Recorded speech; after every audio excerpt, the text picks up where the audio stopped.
Chapter 100. In more than 3 years, Yang Zishi had successfully risen to the top of Longxiang Base and became the leader of this base.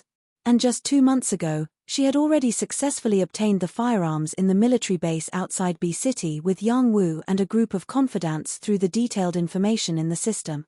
With these weapons, the ordinary people in Longxiang Base will also become the base's combat power. At this time, she also learned the latest news from Kangya. Yang Zishi was surprised at first. Sure enough, after her rebirth, this world has changed too much in the system's information. There was no Maple Leaf Laboratory in her previous life. And Kangya Base should have fallen apart because of Lu Qin's death at this time in her previous life. But now, Lu Qin is still alive and well, and Kangya Base not only developed very well, they even developed a zombie virus suppressant. This may be the so-called butterfly effect. Yang Zishi has dealt with people from the military before. She knows that those people are absolutely determined to get the newly researched drug. And now, all the forces are getting restless. A Kangya Base alone will not be their opponent. Now is the best time for her to make a move, to rope in Kangya Base and gain Yang Yu's favor and trust. When the forces of the four sides are getting restless, the people of Kangya Base still live their peaceful and stable days. Because of Yang Yu, the zombies around the base rarely take the initiative to attack humans. The area of Kangya Base has expanded several times compared to 3 years ago. Now, people have their own fields and orchards. Under the care of plant and water ability users, fruit trees and vegetable fields are growing very well. The entire base achieved self-sufficiency in survival supplies a year ago. And in these 2 years, Lu Qin gradually began to retreat behind the scenes. Although he is still the leader of the entire base, in fact, all the affairs of the base were handed over to Yang Yu to take care of. Now, Yang Yu is almost 13 years old. Because of the rapid growth of his spiritual power and the tempering of a high position in these few years, he looks far more mature and steady than the average teenager. The entire Kangya Base is managed very well by Yang Yu, and Su Wan, who has long been upgraded to a level 6 zombie in 3 years, still maintains the appearance of a zombie. Well, this zombie appearance, she got used to looking at it. On the other hand, Su Rui had to accompany her and put on zombie makeup, which made Su Wan feel that it was quite difficult for him. However, our family's doctor seemed to be very happy about this. In order to prove that he was a zombie with a bright future, he had to change his appearance every year. Everyone in the base, this year, Mr. Su's new style is also great. Question: which zombie is the best at leading the zombie fashion trend? Kangya's products, Sir Su is the strongest. Mr. Su. Today, while Su Rui was considering whether or not to change his hairstyle, Li Dao suddenly walked in with a hurried expression. Li Dao was now a rank 5 paranormal. Although he wasn't the strongest in the base, he was the one with the most authority in the base. Everyone knew that he was Yang Yu's elder, but very few people knew the real reason why Li Dao was respected by Yang Yu. What happened? Li Dao was considered a reliable person in Su Rui's heart. It was rare to see him so anxious right now. The people from Longyang Base are here. In today's end of the world, there were 4 major bases. They were the first-ranked Yanji Base, the second-ranked Longxiang Base, the third-ranked Longyang Base, and the fourth-ranked Lingtian Base. Longyang was the closest place to Kangya. At the same time, it was also the first big base that was destroyed by Yang Yu in his previous life. This group of guys came rather quickly. You should look for Yang Yu to deal with this matter. Su Rui glanced at Li Dao, his tone very indifferent. This doctor has always been responsible for showing affection, don't you understand? Fighting and killing and whatnot, I hate it the most. Young master, he's not here. Mentioning this matter, Li Dao's expression hesitated. It's Xiong.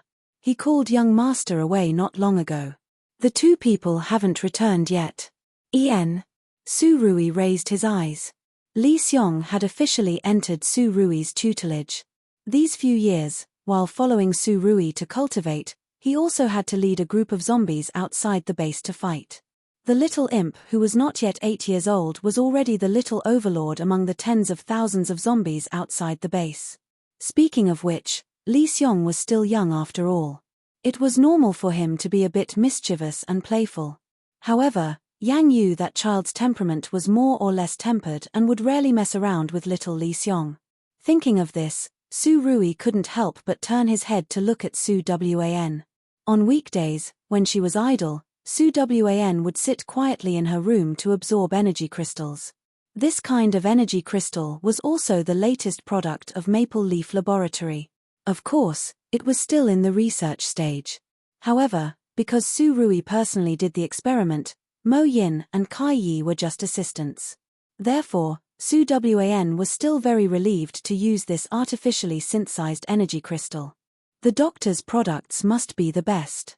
In fact, Su Wan also heard Li Dao's words. At this time, she felt Su Rui looking at her and Su Wan slowly opened her eyes. Now that she was a level 6 zombie, her spiritual power was very strong and she could communicate with the surrounding zombies from a distance. I found Li Xiong's position. Su Wan used her spiritual power to get in touch with Li Xiong. At this time, her expression was somewhat strange. I think it's better for us to go over. Okay. Su Rui stood up and quietly walked to Su Wan's side. He gently pulled her hand. Tell me their position.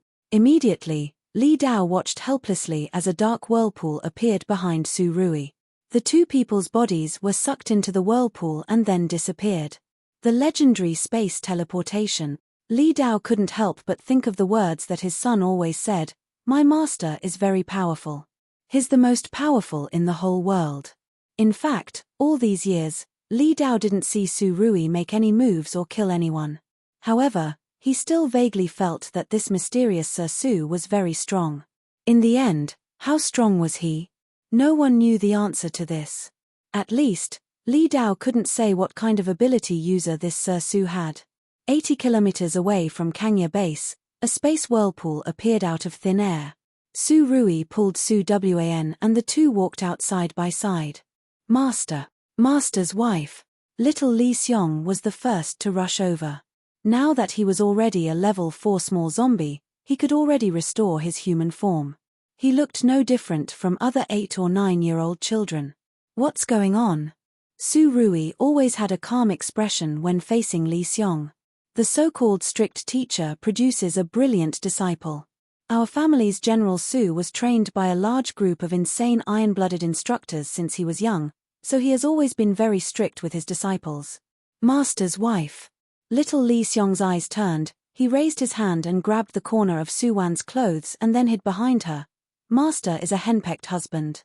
Who in the entire base doesn't know this? Little Li Xiong raised his face and looked at Su Wan pitifully. Master's wife, it really has nothing to do with me. That female zombie is very powerful. Xiong couldn't beat her, so I looked for Yang Yu Gij for help. Who knew? I know. Su Wan rubbed little Li Xiong's head. You didn't do anything wrong. You made a great contribution. Really? Little Li Xiong raised his head to look at Su Wan in surprise, but he saw Su Wan's gentle gaze looking at the female zombie who was fighting with Yang Yu not too far away. She was clearly only a level 3 zombie, but she had a very abnormal mutated plant ability. In this mountain forest, every tree, every stalk of grass was her weapon. Following Su Wan's gaze, Su Rui also saw Yang Yu and that female zombie not too far away. According to Yang Yu's current ability level and spirit power, dealing with such an enemy should be a piece of cake. But as it happened, he was entangled by the other party's vines. The other party didn't seem to want to hurt him, and Yang Yu also didn't use his spirit attack to ruthlessly deal with her. The two people clearly didn't know each other, but they had a strange feeling that they didn't want to hurt each other from the bottom of their hearts. It's Su Yang. Su Rui couldn't help but turn his head to look at Su Wan. Yes, Chapter 101. Su Wan didn't know why Su Yang also became a zombie, but fortunately, she was also a mutated zombie and she clearly still had human consciousness and thoughts. Su Yang. Su Wan subconsciously took a few steps forward and instantly arrived in front of Yang Yu and Su Yang. Looking at the female zombie in front of her who also had the appearance of a zombie, Su Yang's gaze flickered. She felt an incomparably intimate and familiar breath. She would never mistake this breath. This was her elder sister's breath. Elder sister? Su Yang struggled to open her mouth. She lived alone among the zombie horde for more than 3 years. Although she had long advanced, she had not spoken for a long time. She was very lonely and very irritable. She had been looking for something, but she couldn't remember what she was looking for. Until she met Yang Yu. His strange breath made Su Yang feel familiar, and Su Wan's appearance finally aroused Su Yang's long dusty memories. "Elder sister, is it really you?" Su Yang put away the branches that were wrapped around Yang Yu's body. She stared blankly at Su Wan, tears already floating in her eyes. "It's me." Su Wan slowly changed into her human appearance in front of Su Yang. Seeing her elder sister's appearance, Su Yang finally couldn't help but throw herself over, hugged Su Wan and cried bitterly, "Elder sister, you're still alive. This is really great. I finally found you. I'm finally no longer alone." Whether it was a human or a zombie, as long as they have consciousness, they will feel lonely and will also be afraid of loneliness and solitude. Seeing Su Yang throw herself into Su Wan's arms and cry bitterly, Yang Yu stared blankly on the side. Obviously, this female zombie who was about the same age as him didn't look beautiful at all, but Yang Yu didn't hate her at all. Even when he tried to use his spiritual power to touch her sea of consciousness, her calm and strong affinity made Yang Yu's spiritual power involuntarily fluctuate. The feeling she gave him was too peaceful and intimate, just like a friend he had known for many years. Really touching, so she's Master's wife's younger sister. Little Li Xiong wiped his eyes on the side. In fact, he was secretly rejoicing. Fortunately, he was smart enough to see that he couldn't tangle with her, so he found someone to help. If he really killed her in a fit of anger, then wouldn't he become a sinner for all eternity? No, according to Master's character, maybe he would have become a dead person? To be precise, he was actually a zombie specimen. Ah! Little Li Xiong shuddered and decided not to think about this disturbing hypothesis anymore. In fact, Li Xiong could not understand his master's true feelings at all. "Su Rui, hey, are you done hugging? I've never held him for so long before. Just don't overdo it. Don't think that I won't do anything to you just because you're a woman."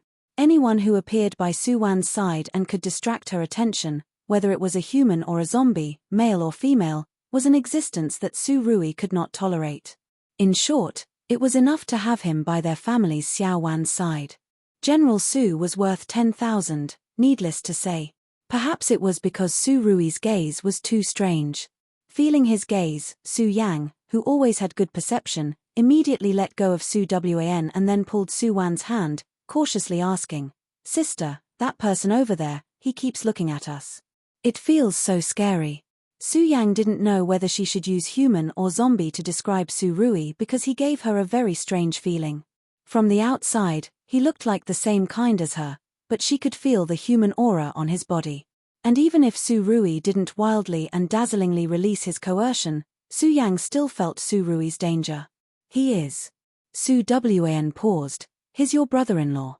Even if they were regarded as husband and wife by the entire base, the two of them had been arranged to live together all these years.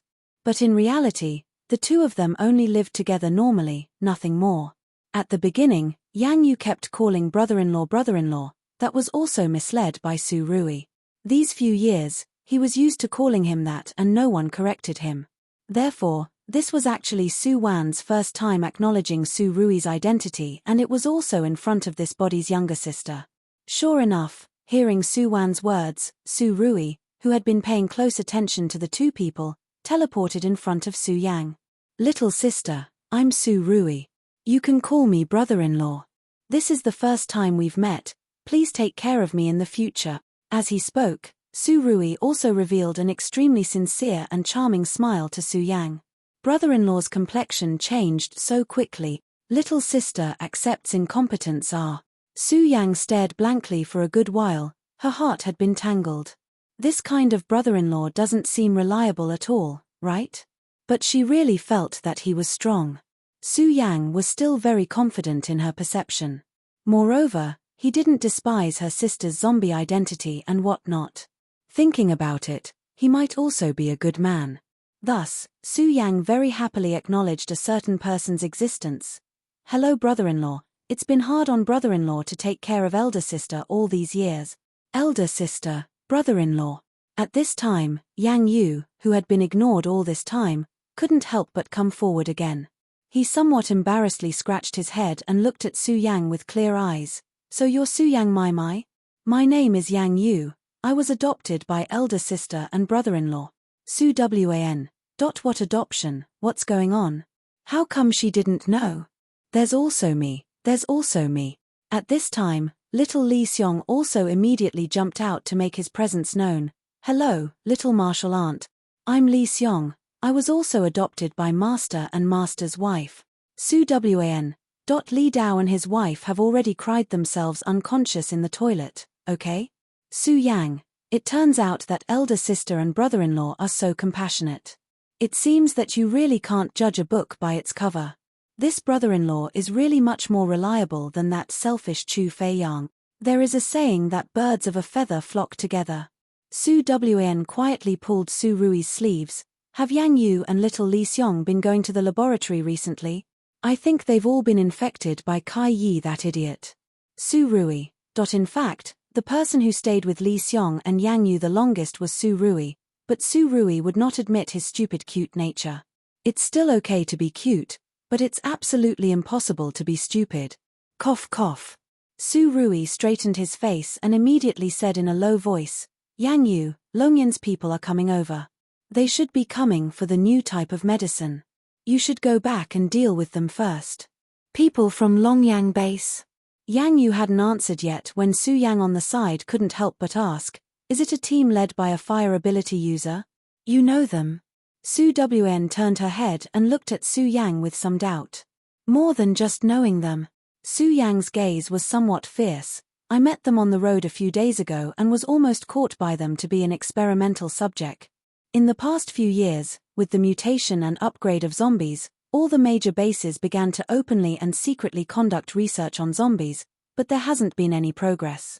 Nowadays, aside from the legendary Green Leaf Research Institute, there is only Kangya's Maple Leaf Laboratory that can develop practical medicine. Sure enough, enemies won't meet our. Su Wan lamented the arrangement of fate. In the previous life, Su Yang died in the hands of Longyang Base's people, and in the end, Longyang Base was personally destroyed by Yang Yu. Chapter 102. In the end, Yang Yu went back alone to deal with the envoy from Longyang Base. Of course, Su Rui and Su Wan wouldn't ask how he dealt with it because Longyan's people were doomed to not return. The people from the other bases outside all knew that Yang Yu was a mutated spirit type and could deter the zombies outside the base, making them not dare to approach Kangya Base. And the people of Kangya Base only felt that the zombies outside their base looked very pure and never took the initiative to attack humans. But they didn't know that the truth was that this group of zombies had long been controlled by someone. The one controlling them was naturally Su Wan, who stayed in the city all day and seemed to have nothing to do. Zombies were a new species that appeared after the end of the world. In fact, they needed to constantly evolve just like humans, survival of the fittest. Although Su Wan had been in the base for the past few years, she would occasionally go out with Su Rui. They brought little Li Xiong to level up in the zombie horde while subduing other mutated zombies near the base. Now, in other people's eyes, the large number of zombies in this area looked no different from a few years ago. In fact, the zombie army here were all high-level zombies with initial consciousness. And those zombies who were destined to be unable to recover their consciousness and could no longer become human had been obliterated by Su Wan and Su Rui. Their crystal nuclei were contributed to other people of the same kind who had the ability to level up. Now that Su Yang also came here, because she hadn't reached level 4 and couldn't transform into human form, Su Wan decided to let her stay outside the base with little Li Xiong for the time being because Su Yang's affinity was also very talented in controlling the zombie army. And they might start a war with Longyang soon. It was also time for this large zombie army to bare their fangs. The progress of the matter was similar to Su Wan's prediction. Longyang's people ran into a soft rebuff here and left in anger. Shortly after they left, this team was besieged by a large group of zombies and in the end, they were gloriously annihilated. Longyan's side quickly reacted. They strongly believed that this was a deliberate murder and the mastermind behind the scenes was naturally the people of Kangya Base. While they strongly condemned Kangya Base, they also firmly demanded that they hand over the murderer within 10 days. Otherwise, Longyang Base will implement military sanctions on Kangya Base. When this news came out, the surrounding major bases began to secretly mobilize their troops. On the surface, everyone was watching from the sidelines, but in fact, they all wanted to be the fisherman who benefits from the fisherman. At this time, the people of Kangya Base were very angry. In their view, the people of Longyang had hypocritically sent people to snatch their potions. After being rejected, they had become angry out of humiliation and framed them. This was simply shameless to the extreme. Under the anger of the people in the base, the entire base entered a state of active preparation for war. You want to fight? Let's fight. Just when the smell of gunpowder was thick between the two bases, Longxiong's people suddenly visited Kangya Base under Yang Zishi's lead. Yang Zishi had already calculated this timing. When she brought Yang Wu and the others through the gates of Kangya Base, the expression on Yang Zishi's face instantly changed. System prompt. Discovered Dr. L's aura within 10 kilometers of the house. Dr. L. In his previous life, he was a particularly mysterious man. Apart from knowing that his name was Ling Jing and that he was 26 years old this year, all other personal information about Dr. L was blank in the system. Even the system did not know the true face of this mysterious Dr. L, and could only barely pinpoint the approximate area of his appearance by relying on his faintly discernible aura. Yang Zishi thought that she would have to wait a long time to get close to the Greenleaf Research Institute. She didn't expect to meet Dr. L here. Greenleaf Institute. Maple Leaf Laboratory. Yang Zishi's eyes suddenly brightened. Could it be that Dr. L is in Kangya Base's Maple Leaf Laboratory right now? With this speculation in his heart, Yang Zishi increasingly felt that his idea was correct. It must be Dr. L, otherwise, how could there be a second genius who could develop the zombie virus? With such an unexpected joy, Yang Zishi and Yang Yu had a very cordial and harmonious friendly meeting. When Yang Zishi and Yang Yu met, Su Wen and Su Rui were sitting in the conference room next to them. The two people did not speak and just quietly sensed something. It has been almost 4 years since they entered this world. Although they have been paying attention to and collecting information about Yang Zishi, it was still the first time that they were in such close contact with the target. Until the people in the conference room next door dispersed.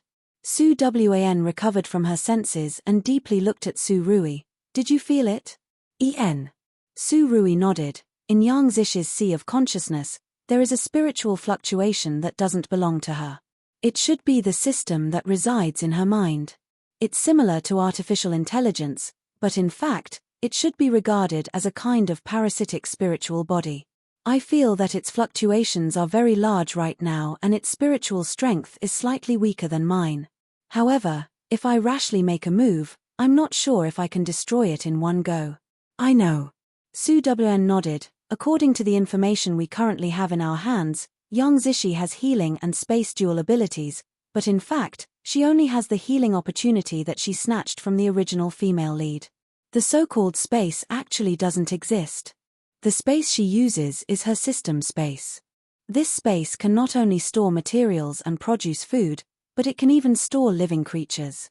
And once Yang Zishi herself encounters a life and death crisis, she will automatically be pulled into that space by the system. Therefore, we must not rashly make a move. Otherwise, we will inadvertently alert the snake and bring about endless disasters.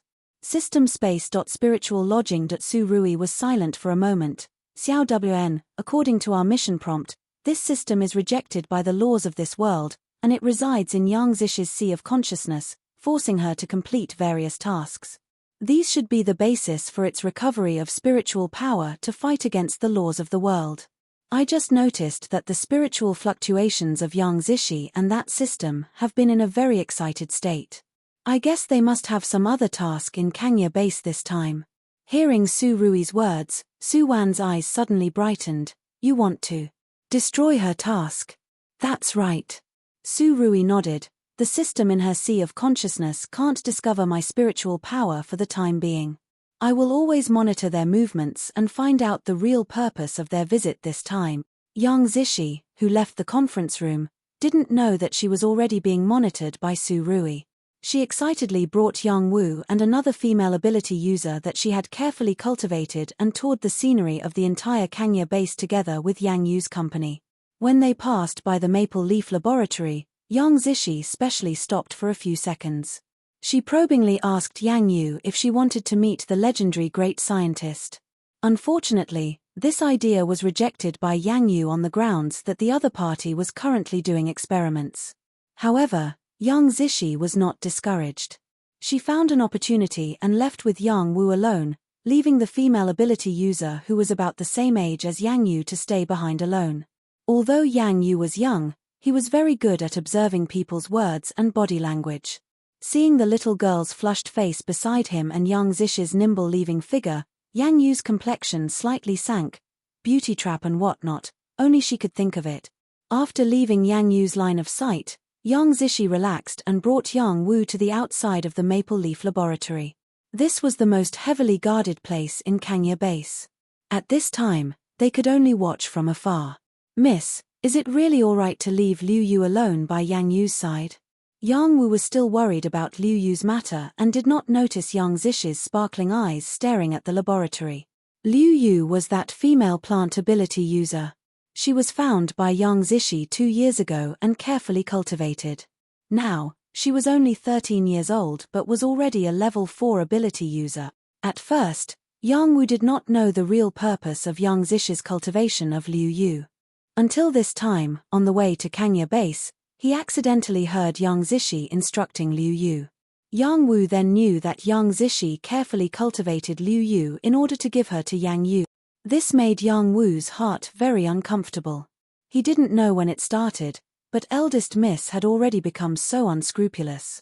In fact, she could already call the wind and summon the rain in Longxiang Base. Moreover, Yang Wu also went to Yang Zishi's space. Her magical space had large fields and springs, just like a fairyland. For a moment, Yang Wu even imagined that they would be far away from the troubles of the end of the world, leave Longxiang Base and find a place where no one would disturb them. Only he and Yang Zishi, the two of them. With his skills and her space, they could live a carefree life. At that time, the man would plow and the woman would weave. Their children would surround their knees. It must be a very happy and blissful appearance. But this was also Yang Wu's own extravagant hope. He watched with his own eyes as Yang Zishi changed from an ordinary person to the leader of the base who could call the wind and summon the rain. He followed all the way, unchanging in the wind and rain. Chapter 103. On the night he stayed in Kangya Base, Yang Wu secretly sneaked into Kangya Base's restricted area at night according to Yang Zishi's instructions, Maple Leaf Laboratory. This night exploration was smoother than Yang Wu imagined. He avoided a group of eyes and soon entered the central hall of the laboratory. The clean and tidy white hall, in addition to a large pile of experimental equipment, there was also a flashing red door at the side of the hall. Yang Wu stared at the door and his gaze began to become somewhat absent-minded. He felt that the door was calling him to open it. Open this door and he will get a different life. Dripping with sweat, Yang Wu sat up from the bed and realized that he was not in the Maple Leaf Laboratory, but in the guest house of Kangya Base. He had a dream last night. The content of the dream was already somewhat fuzzy. Yang Wu just instinctively felt a little uneasy. He hurriedly got up and simply tidied up and left his room. In the early morning, the sun was shining. In Kangya Base, people's busy figures and clean smiling faces could be seen everywhere. There were too many differences between here and Longxiang Base. Quietly looking at the people coming and going on the street, it was as if they were still living before the end of the world. Everyone was so satisfied and calm. There was no oppression and fighting in other bases, and there was no scheming between various teams. In other places, everyone could fight to the death for a crystal nucleus.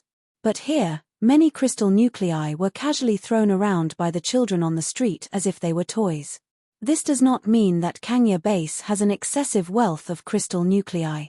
This only shows that in this place, everyone does not regard crystal nuclei and power as too important. Ordinary people and ability users get along very harmoniously. Even on this street, you will see a lot of infected zombies.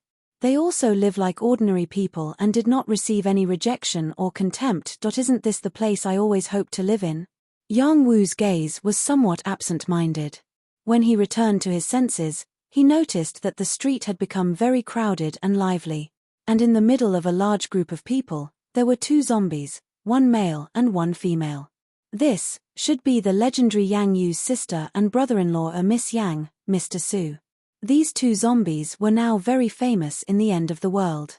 Yang Wu could also see that the people of this base truly loved and cherished them. Humans and zombies can actually live together so harmoniously. This made Yang Wu feel somewhat incredulous. At this moment, a cold and sharp gaze pierced through the air. Yang Wu felt goosebumps all over his body. The feeling of being instantly seen through made his face pale. Who was it? Following that feeling, when Yang Wu looked back, he only saw the backs of the 2 zombies leaving. Was it them? Yang Wu could not help but frown. At this time, Su Rui, who was routinely showing affection on the street, was holding Su Wan's arm and whispering in her ear intimately. There's already a flaw in Yang Wu's sea of consciousness. Your illusion technique yesterday has already taken effect. The spiritual attack just now was Su Rui's test of Yang Wu, and the result of the test made Su Rui particularly satisfied. Just yesterday, he had already used his heaven-defying spiritual power to secretly eavesdrop on the conversation between Yang Zishi and the system. After knowing the system's objective and mission objective, they decided to beat him at his own game and KO this foreign system in one go. Since Yang Wu's side is almost ready, the other plans can also be implemented. As she spoke, Su Wn couldn't help but pause. The expression on her face was somewhat subtle. Are you sure that the matter of dealing with Yang Zishi should be handed over to Kai Yi, and not Mo Yin? I have already instructed Mo Yin to return to Greenleaf Research Institute. In Su Rui's view, Greenleaf Research Institute no longer has the need to exist, and now with the existence of Maple Leaf Laboratory, he can just gradually whitewash everyone. And Su Rui suddenly smiled gently at Su Wan. Don't you think that Kai Yi is actually the best candidate to pretend to be Dr. L? Feeling good about himself, feeling that he has always been the elite of the elite and whatnot. Even if he is hypnotized, he reckons that he has always felt that he has always been awesome. On the second day after Yang Zishi arrived at Kangya Base, she announced an alliance with Kangya as the leader of Longxiang. During this relatively sensitive period, Yang Zishi's decision undoubtedly pushed herself to the opposite side of the other alliances and made the people of Longyang Base feel that they had lost face. Longxiang Base was originally stronger than Longyang, but that referred to the overall strength of Longxiang. This time, Yang Zishi only brought a small team of ability users and dared to support Kangya in such a high-profile manner. This was undoubtedly slapping Longyan's face. Longyan's leader, Qin Fei, was also a ruthless character. He knew that Longxiang was relatively far from here and had no time to send reinforcements. Under such circumstances, Qin Fei steeled his heart and directly mobilized all his forces to raid Kangya Base. He wanted to win by a surprise move like this. Taking advantage of the fact that Kangya was unprepared, using the fastest speed and the smallest loss to break through Kangya, and then directly detaining Yang Zishi in his hands. This way, not only could he keep Longxiang's people in check, but the people from other bases would also be afraid and not dare to act rashly. It has to be said that Qin Fei was also considered an ambitious and ruthless person. He was a person who did big things, and his actions were swift and fierce. Unfortunately, the one he faced this time was Kangya. On the surface, Kangya Base's combat power could only be ranked in the middle among the major bases, but its actual combat power was frighteningly fierce. When the people of Longyang Base set off, they were discovered by the zombie soldiers that were following them. So, without any accident, when they passed through the enemy-occupied area 100 miles away from Kangya Base, all the people of Longyang Base were surrounded by the zombie army like dumpling. The endless zombies brandished all kinds of skills and continuously attacked. Before the people of Longyang could react, a large number of casualties had already appeared. In the end, under Qin Fei's command, Longyang lost more than half of its combat power. Only a small number of elite people were left and barely managed to break through the zombie horde. This time, Longyang Base died before they could succeed, and the news of Kangya Base colluding with the Zombie King to rebel against humanity also spread like wildfire. Facing the doubts of all parties, Yang Yu represented Lu Qin and expressed Kangya Base's attitude. We want to create a new era of peaceful coexistence between humans and zombies. Whether it is zombies or infected people, they were also humans before and also our relative. No one has the right to ruthlessly deprive them of the chance to survive. After making a righteous speech, Kangya Base issued an announcement to the whole world that they were willing to accept infected people and mutated zombies who had recovered their sanity from all over the country. As soon as this statement came out, the world immediately went into an uproar. Almost overnight, several other bases unified their pace and formed a crusade army headed by Yanji Base. And because of the alliance between Longxiang and Kangya, the leaderless Longxiang base had long been secretly controlled by Yanji's people who had long coveted their base's resources. This change came too suddenly. Yang Zishi couldn't rush back for a while, and for the sake of the system's mission, she couldn't abandon Yang Yu, her ally, and couldn't leave Kangya Base. Fortunately, Yang Zishi, who always had the system by her side, didn't see Longxiang Base as important. In her view, she had a powerful system, Yang Yu, this little boss, and Dr. L, this potential world-destroying boss. Even if the whole world was her enemy, she could still turn the clouds and rain with one turn of the hand. In this way, Yang Zishi and Yang Yu had already been labeled as in the eyes of the outside world. When various forces gathered and planned to attack Kangya Base, the people of Kangya Base were still the same as before. Regarding Yang Yu's world-shocking remarks, they felt that it was very normal and there was nothing wrong with it. And now, among the younger generation of Kangya Base, some children had seen little Li Xiong's skills. In addition, they were confused by Su Rui's increasingly fashionable zombie appearance. There were actually many teenagers who ran to Lu Qin's office and scrambled to be a living experimental subject in Maple Leaf's laboratory. In their opinion, being able to switch back and forth between a human and a zombie was simply too cool. And now, every time those aunties in the base looked for a son-in-law, they would always talk about Mr. Su. It would be good if my son-in-law was half as powerful as Mr. Su. Also, my daughter must marry a person who loves his wife so much and is so infatuated like Mr. Su. As a result, Su Rui had imperceptibly set a benchmark for the young people of Kangya Base. Want to marry a wife? Want to become stronger? Everything should be in line with Mr. Su R. Therefore, the foolish young people felt that they had found a shortcut to the road to success. Chapter 104. The first battle between the bases after the end of the world finally started. Yang Ji and several other bases' ability users' allied forces mightily attacked Kangya Base. And the entire Kangya Base, in addition to ability users, also had a mutated army composed of a zombie army. After the two sides fought, the battle situation was very fierce. In order to reduce the casualties on their side, Su Rui and Su Wn also mixed in with the zombie army to participate in the battle. Originally, Su Yang had planned to attack level 4, but the war suddenly started. Su Yang had to temporarily give up his promotion and together with Li Xiong, commanded the zombie army to defend Kangya Base. This was the first time that Kangya Base's ability users fought side by side with their zombie allies. Because zombies were born with coarse skin and thicker flesh than ordinary people, they became the best shield for Kangya Base's ability users. The cooperation of both sides greatly reduced the enemy's spirit in the first confrontation. But after a long time, the other side's ability users came up in batches. Because of the disadvantage in numbers on Kangya Base's side, a large number of injuries quickly appeared. At this time, it was finally time for Yang Zishi to play a role. She was a level 6 healing system. Now, as long as Yang Zishi launched Healing Light, she could instantly heal more than 10 injuries. Although such a big move couldn't be used continuously, who was Yang Zishi?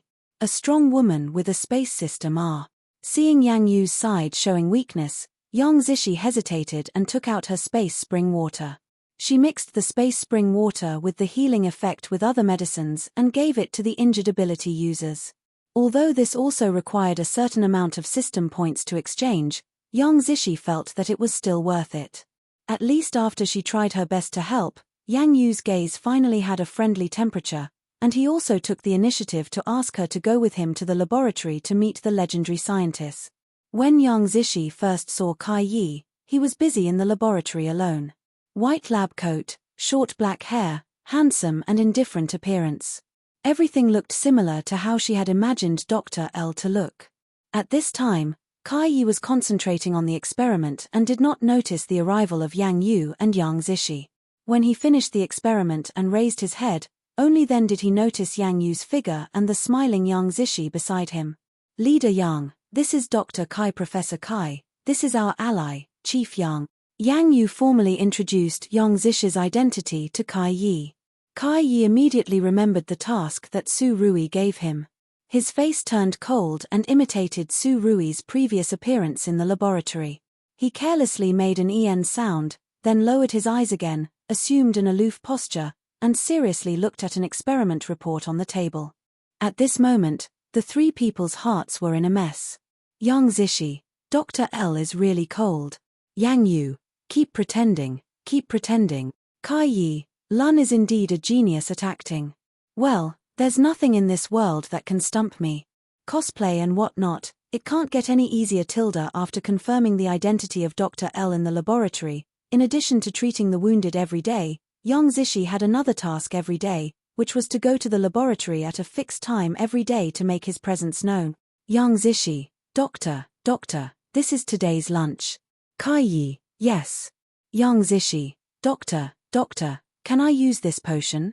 Kai Yi, what? Yang Zishi, Doctor, what do you want to eat today? Kai Yi, would it kill you to say one more word? Would it?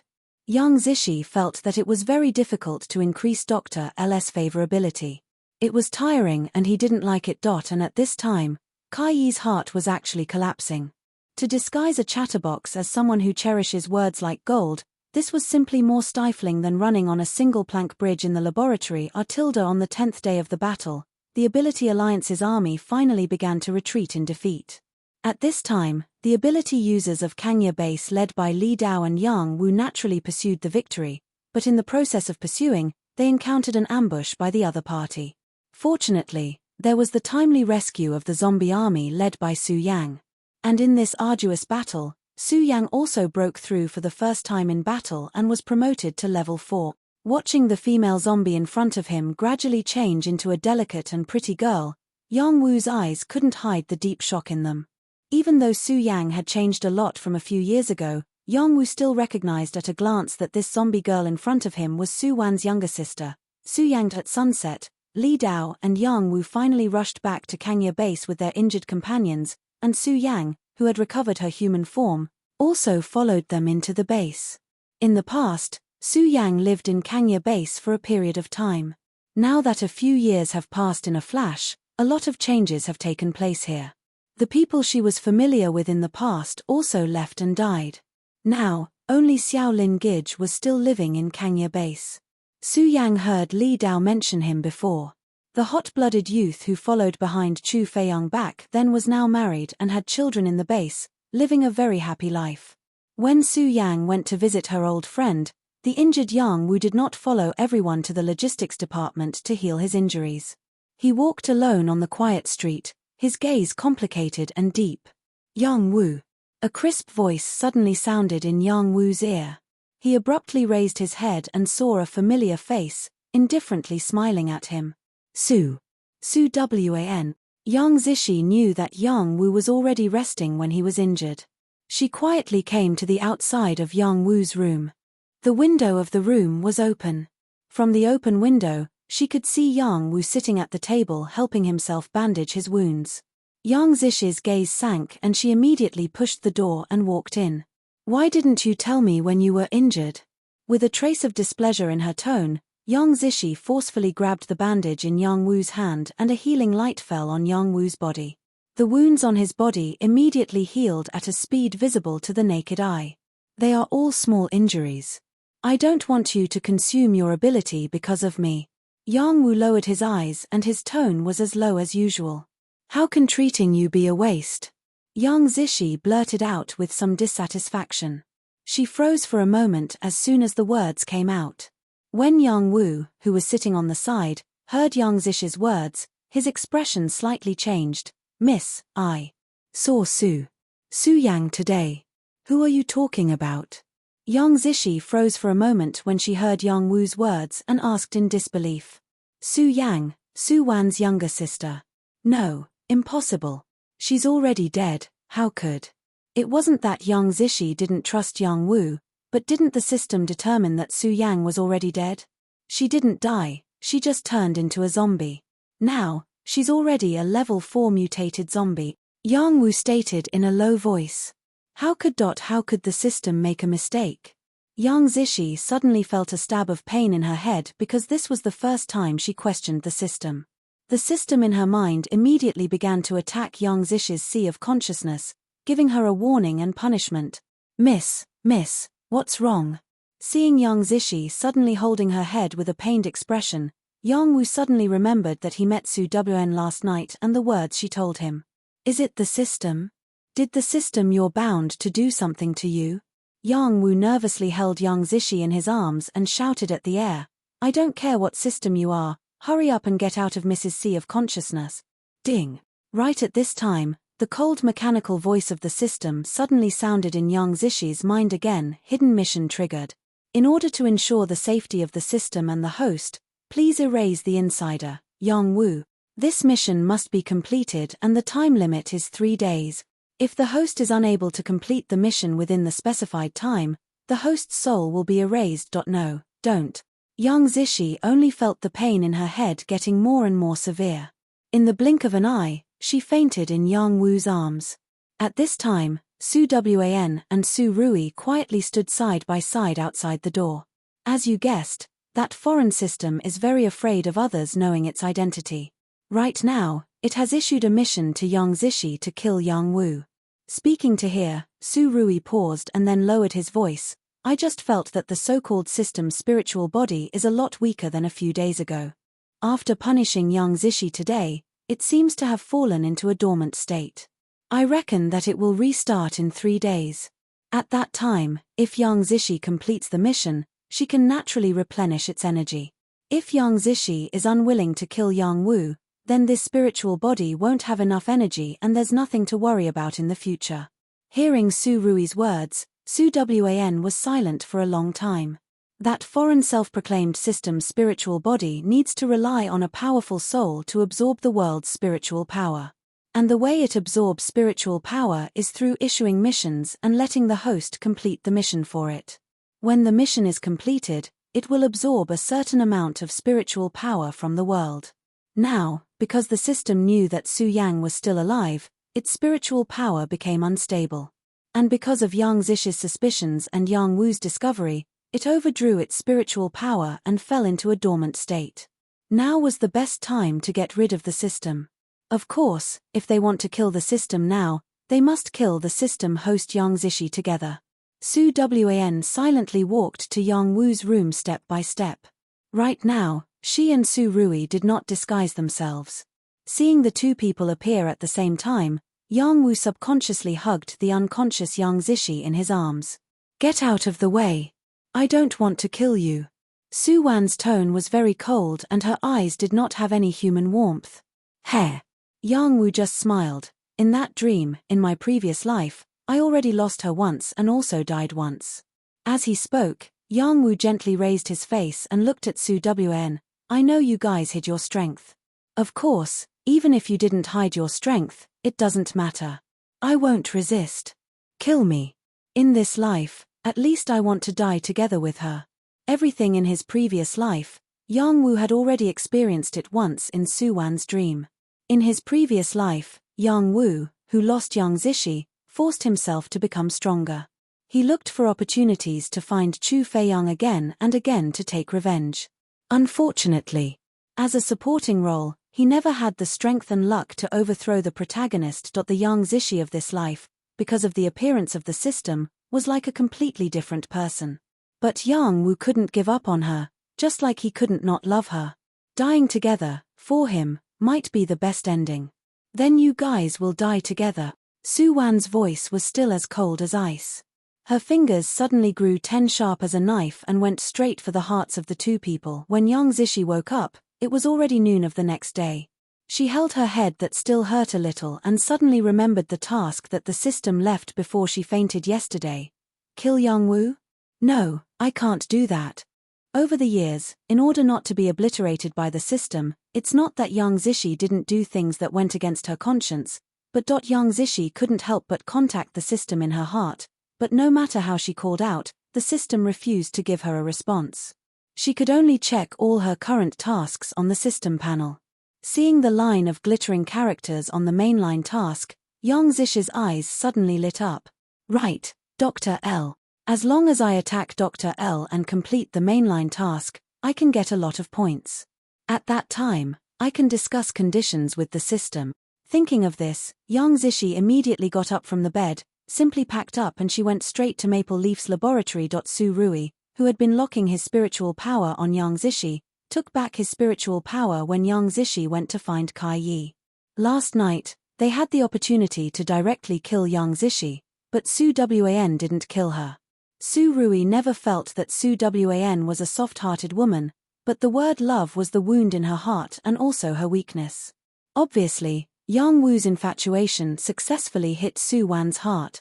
At this time, Su Rui suddenly had a little expectation, looking forward to Yang Zishi's choice, looking forward to Yang Wu's ending. It turned out that it felt good to have such a thing to look forward to. He began to understand Su Wan's mood, searching in the constant cycle of reincarnation, acting as a saboteur in the tasks again and again. What she wanted to do, perhaps it was never sabotage. What she wanted to witness, was actually just the human heart. This was the first time that Su Rui had a brand new understanding of his mission enforcer identity. In the past, he was just coldly executing tasks in order to complete the task. But now, Su Rui not only began to truly integrate into every world, he also began to learn to experience every task with his heart, and even every person. Kangya base was unexpectedly winning again and again under the attack of the Alliance army, and there were countless mutated zombies and even infected people coming to Kangya base from all directions. This also included those ordinary people who yearned for a new life, yearned for strength, and yearned to be able to live on. 3 days was not a very long time. The people of Kangya base were already celebrating their victory in advance. And in these 3 days, Yang Zishi had been continuously brushing up favorable impressions in front of Kai Yi, brushing until Kai Yi was about to collapse. Elder sister, you're my elder sister, alright? You're definitely sent by God to play with me, right? You blabber blabber blabber blabber in my ear all day long. You call me a fake. Aloof. Really? How can I bear it? Seeing Kai Yi's iceberg-like face gradually showing rich emotions, in fact, he was on the verge of collapse. On the night of the 3rd day, Yang Zishi finally couldn't help but call out to Kai Yi before leaving. Dr. Kai, I have something to say to you. Kai Yi, haven't you said enough? Despite his heart collapsing, on the surface, Kai Yi still looked at Yang Zishi with a paralyzed face and coldly spat out a word. Speak. I. Facing the man's emotionless eyes, Yang Zishi's lips moved. I like you. These 4 words were actually very easy to say, but after saying it, Yang Zishi felt that her heart was empty. In her previous life, she liked Chu Feiyang so much, but in the end, she died in Chu Feiyang's hands. Now, she said I like you to the man in front of her, but in her heart, she was thinking about the life and death of another person. Oh. Hearing Yang Zishi's words, Kai Yi habitually answered with one word. After that, he stayed in place. Just now, Yang Zishi confessed to him. Wait a moment, let the Lun family calm down. You agreed. Yang Zishi heard Kai Yi's answer and asked in disbelief. Kai Yi, on the other hand, was still in a daze. A certain mad scientist who had been a straight-A student since he was a child and had never been in a relationship felt that he was still very shy and nervous after being confessed to by a girl, although he knew it was not true. Should I calmly accept it? Or should I domineeringly refuse? How about silence is golden? If you don't speak, I'll take it as you agree. While Kai Yi was struggling, Yang Zishi had already made the final decision. Then she quickly left the laboratory. As she walked to her room, she used her spiritual force to contact the system in her sea of consciousness. The task of attacking Dr. L in the system was still in an incomplete state, which made Yang Zishi a little anxious. How could this be? Could it be that he didn't intend to accept me in his heart? Or something else went wrong? For example, I mistook someone else for someone else. Young Zishi didn't dare to think about it anymore, because there was still 1 hour left before the time limit required by the system to obliterate Yang Wu. Young Zishi, whose mind was in a mess, unknowingly walked to the door of Yang Wu's room. She had been busy conquering Dr. L for the past few days and had not seen Yang Wu for several days in a row. At this time, Yang Wu in the room looked scarred. Seeing him silently bandaging himself, Young Zishi immediately rushed in angrily. Yang Wu, what are you doing? Miss. When Yang Wu saw Young Zishi's figure, he froze, but then he showed his usual calm and steady expression. Eldest miss, what's the matter? In fact, he knew that the time was up. 3 days ago, Su Wan's cold words were still lingering in Yang Wu's ears. I'll give you one last chance. You still have 3 days left. 3 days' time was really short. Yang Wu wanted to see Young Zishi more in the last time, but he didn't even see the corner of Young Zishi's clothes these days. Yang Wu, who was already somewhat desperate, had to desperately fight on the battlefield. Perhaps, this was the only value of his life. The atmosphere in the room was very depressing. Young Zishi and Yang Wu looked at each other. 2 people, one was waiting for the verdict of death, while the other was extremely anxious. The system, which had been silent for 3 days, just reacted again. The host failed to attack Dr. L. Perhaps it was because the system did not belong to this world, so apart from being able to capture Dr. L's aura, there was actually no way to distinguish the identity of the strongest person in this world, Dr. L, unless Young Zishi really succeeded in attacking Dr. L. This way, because the original trajectory of this world was destroyed, it would gain a lot of spiritual power. This was also the criterion for the success of every mission that the system judged. Therefore, the system and whatnot was by no means omnipotent. Unsuccessful. These 3 words immediately made Young Zishi's heart fall into an ice cave. System prompt. The mission to obliterate the insider Yang Wu has entered the countdown. If the host cannot complete the mission on time, his soul will be obliterated. 10, 9, 8. The cold mechanical countdown began to ruthlessly count down in Young Zishi's mind. Young Zishi stood in the same place, her hands trembling. 3, 2, 1. In the last 3 seconds, Young Zishi's mind suddenly flashed a lot of fragments of her previous life. She saw the situation when she was about to die. She saw herself, who was just an ordinary person at that time, being ruthlessly thrown into a group of zombies. She saw Chu Feiyang ruthlessly leaving with Su Wan.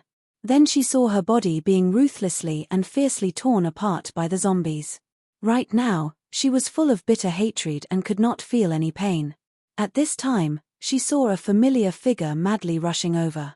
That was Yang Wu. Young Zishi unconsciously burst into tears. I'm sorry. Yang Wu, I'm sorry. I know. You love me. When the last second countdown ended, Young Zishi smiled at Yang Wu while crying. Ah Wu, I love you too. So, I won't hurt you.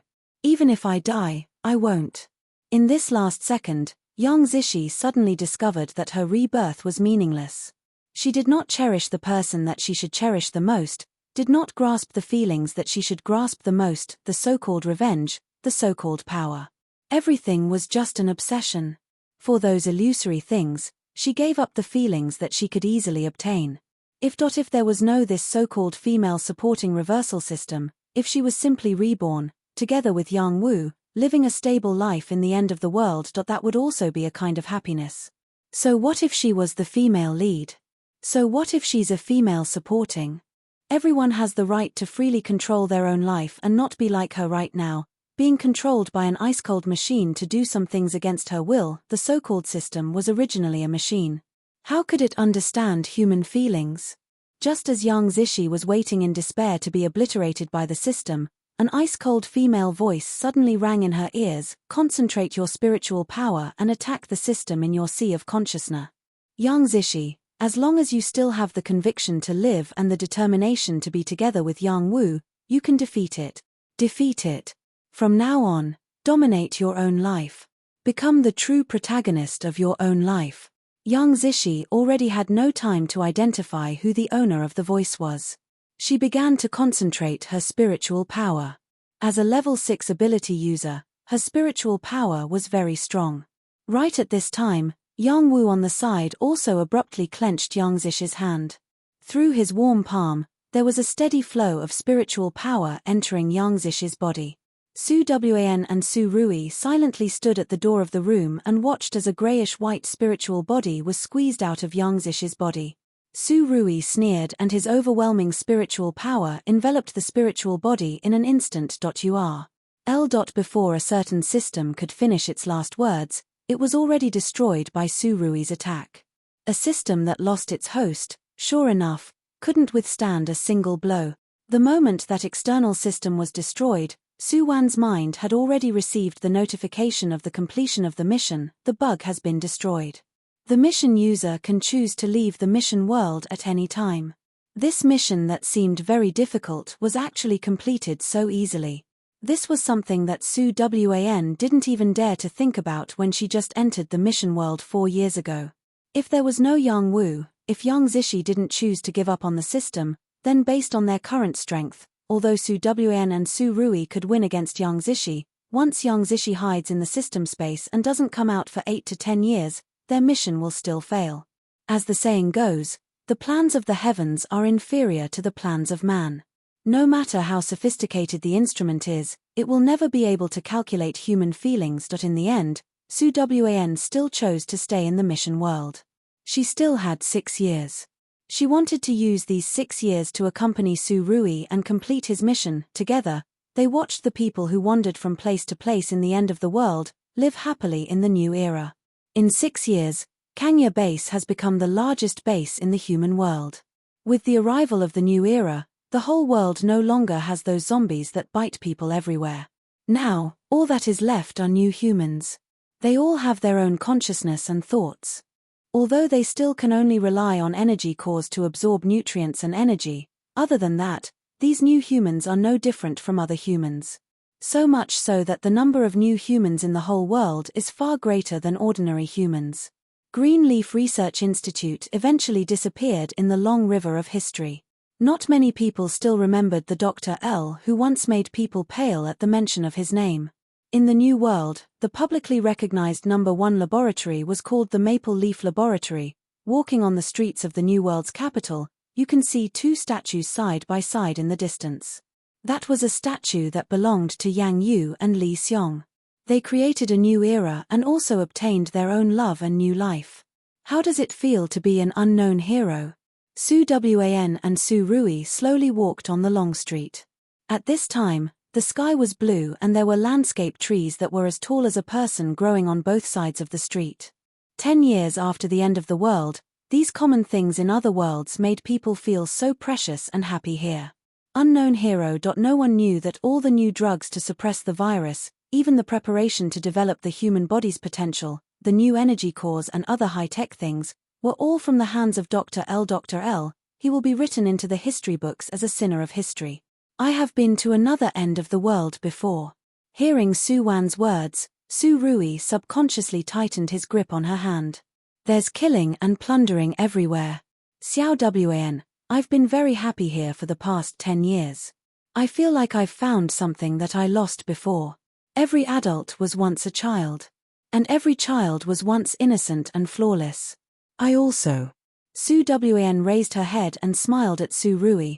I also found something that I once lost. It's very important, very important. Yang Wu took Yang Zishi to live a peaceful and secluded life that he wanted.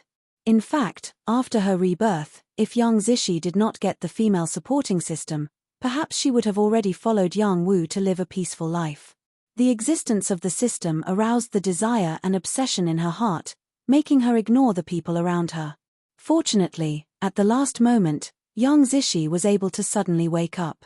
Regarding Yang Zishi, Su Wan did not hate her too much. Of course, in the end, if Yang Wu did not exist, Su Wan would never show mercy to Yang Zishi. It was Yang Wu's silent efforts in 2 lives that moved Su Wan. Just like Su Rui thought, Su Wan's heart had a soft spot and Yang Wu's infatuation was precisely what Su Wan had been looking for. It has to be said that, from another point of view, Yang Zishi was lucky and also incomparably happy. Compared with her, the Chu Feiyang of this life was tragic. People, this kind of habitual creature, can abandon others for themselves once, abandon them a second time, then the third and fourth time will become particularly easy. The increasingly selfish Chu Feiyang was destined to live alone in this life, unwilling to give his heart to others. How could he expect others to be devoted to him? Su Wan felt that Yang Zishi and Chu Feiyang were like a pair of rhombus mirrors, reflecting her past, present, and future. At the end of the world, let people learn to cherish.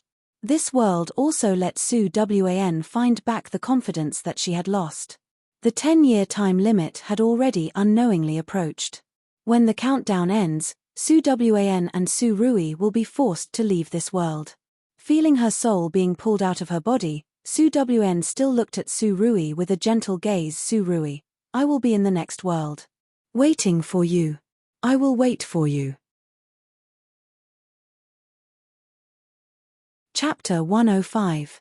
When Su Wan exited the mission world, Yixin went to the headquarters for a meeting and hadn't returned yet.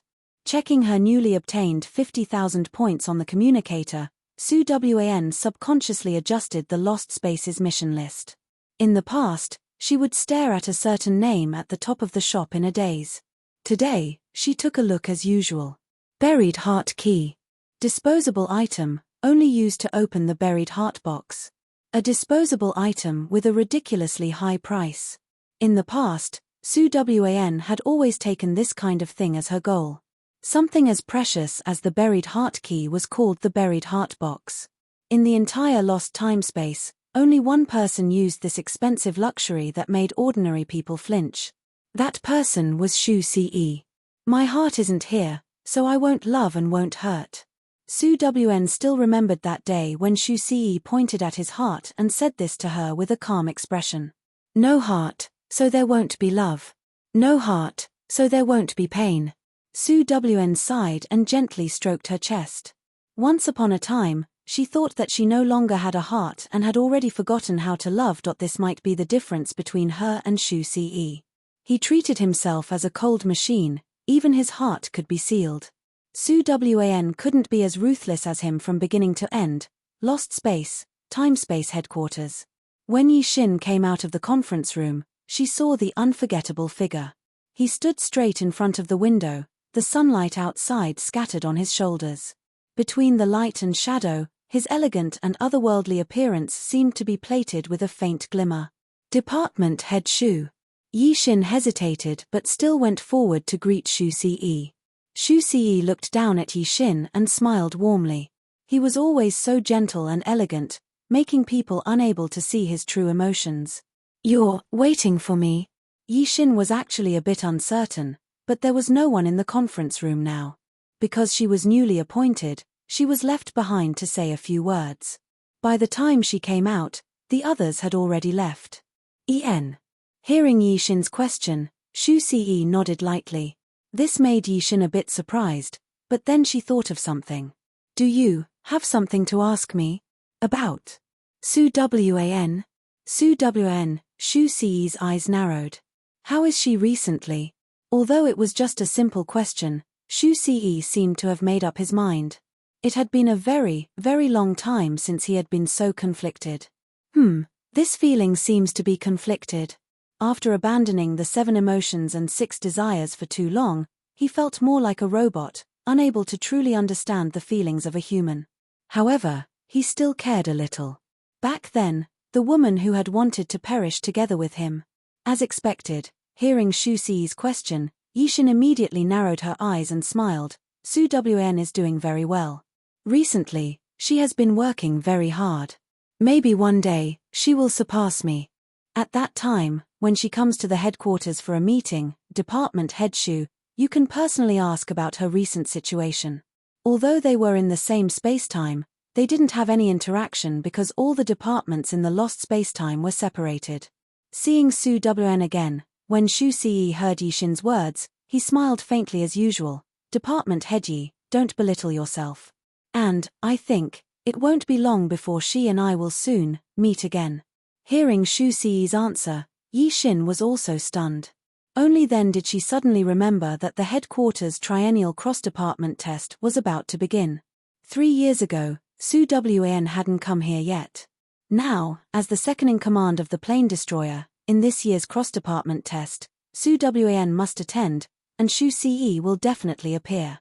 Time passes so quickly, it's time for the test again. Does Department Head Shu still have the confidence to win the championship again this year? In every cross-department test, each department would send 3 elite mission enforcers. Everyone would enter a mission world without a plot at the same time. At this time, everyone's golden fingers would be ineffective in this mission world. In the same world, there was no distinction between friend and foe, and it was difficult to distinguish between the real and the fake. Killing between different departments was allowed. The entire test was divided into 2 time spaces, the preliminary selection and the finals. The preliminary selection had a time limit. Once the time limit was up, the people who were still alive would advance smoothly, and the finals timespace was even more cruel, a race against time to kill. The one who survived to the end was the winner. Ever since Shu Ce became the number 1 of the plane repair department. After becoming the number 1, he had never lost. Over the years, almost all the participants of the plane destroyer headquarters had been killed by Shu Ce, including Yixin herself. Thinking about it made her feel stifled. While Yixin was feeling stifled, Shu Ce just smiled indifferently. I will do my best, you also have to work hard. As he spoke, he turned around and left without hesitation. Go all out to hell. Yixin felt that it was necessary for her to immediately rush back to find Su Wan to discuss it and see if she could find a weakness of Shu Ce. Even the tiniest weakness was a good thing. She didn't believe that Shu Ce could really be like a precise machine and could be flawless. Unfortunately, in the end, Yixin was still disappointed. Because when she returned to the plane destroyer headquarters, she was told that Su Wan had just entered the number 3 mission cabin to carry out a mission. Yixin, who heard the news, sighed, but couldn't help but be curious. Could it be that Su Wan had feelings for the number 3 cabin? Why didn't she change the cabin? The actual situation was Su Wan forgot to tell Su Rui that she had been promoted, and the locator that Su Rui bought could only rely on her mission cabin to track her whereabouts. So, you guys understand. At this time, in the mission world, Su Wan hadn't opened her eyes yet and felt hot all over. This feeling was. Su Wan abruptly opened her eyes and saw a row of carved agarwood chairs. At this time, she was sitting on the ground, her palace dress in a mess. Su Wan resisted the discomfort in her body and stood up with the help of a chair on the side. At this time, a humph sound suddenly came from behind her. Su Wan turned her head and saw a meatball-like man wearing a blue brocade robe lying on the ground at this time. His face was red and he was humming while tearing his clothes. Your mother. Su Wan's gaze turned cold and some vague memories flashed in her mind. She didn't dare to stay in this troublesome place and stumbled out. Pushing open the vermilion wooden door with great difficulty, Su Wan saw a secluded and long corridor. It was already the beginning of autumn, but the oncoming cold didn't make Su Wan's mind sober. The abnormally ferocious medicinal effect made her body even more restless and uneasy. In the distance, Su Wan already saw a group of vague shadows that seemed to be coming in her direction. There was no time to sort out the messy plot memory in her head. Su Wan decisively turned around and ran in the opposite direction. She didn't know how long she ran. When the consciousness in her mind gradually blurred, a calm surface of water finally appeared in Su Wan's line of sight. There was water, it was an artificial lake. Su Wan's eyes brightened. She quickly ran to the lake and almost jumped down without thinking. You don't want to live anymore. Suddenly, a familiar and anxious male voice came from behind. Su Wan's arm was firmly grabbed by someone. When she came back to her senses, her whole body was already locked in an ice-cold embrace. The cold air that hit her face made her instinctively feel very comfortable. Su Wan rubbed against his embrace and her hands unconsciously embraced the man's waist. Her somewhat upset heart finally calmed down, but that restless body became more and more unbridled. Su Wan, I feel uncomfortable. I feel so uncomfortable. Su Wan murmured and rubbed against Su Wan's embrace again. Be good, it'll be okay in a while. I'll bring you away now. While speaking, Su Wn had already wrapped Su Wan's body with his cloak.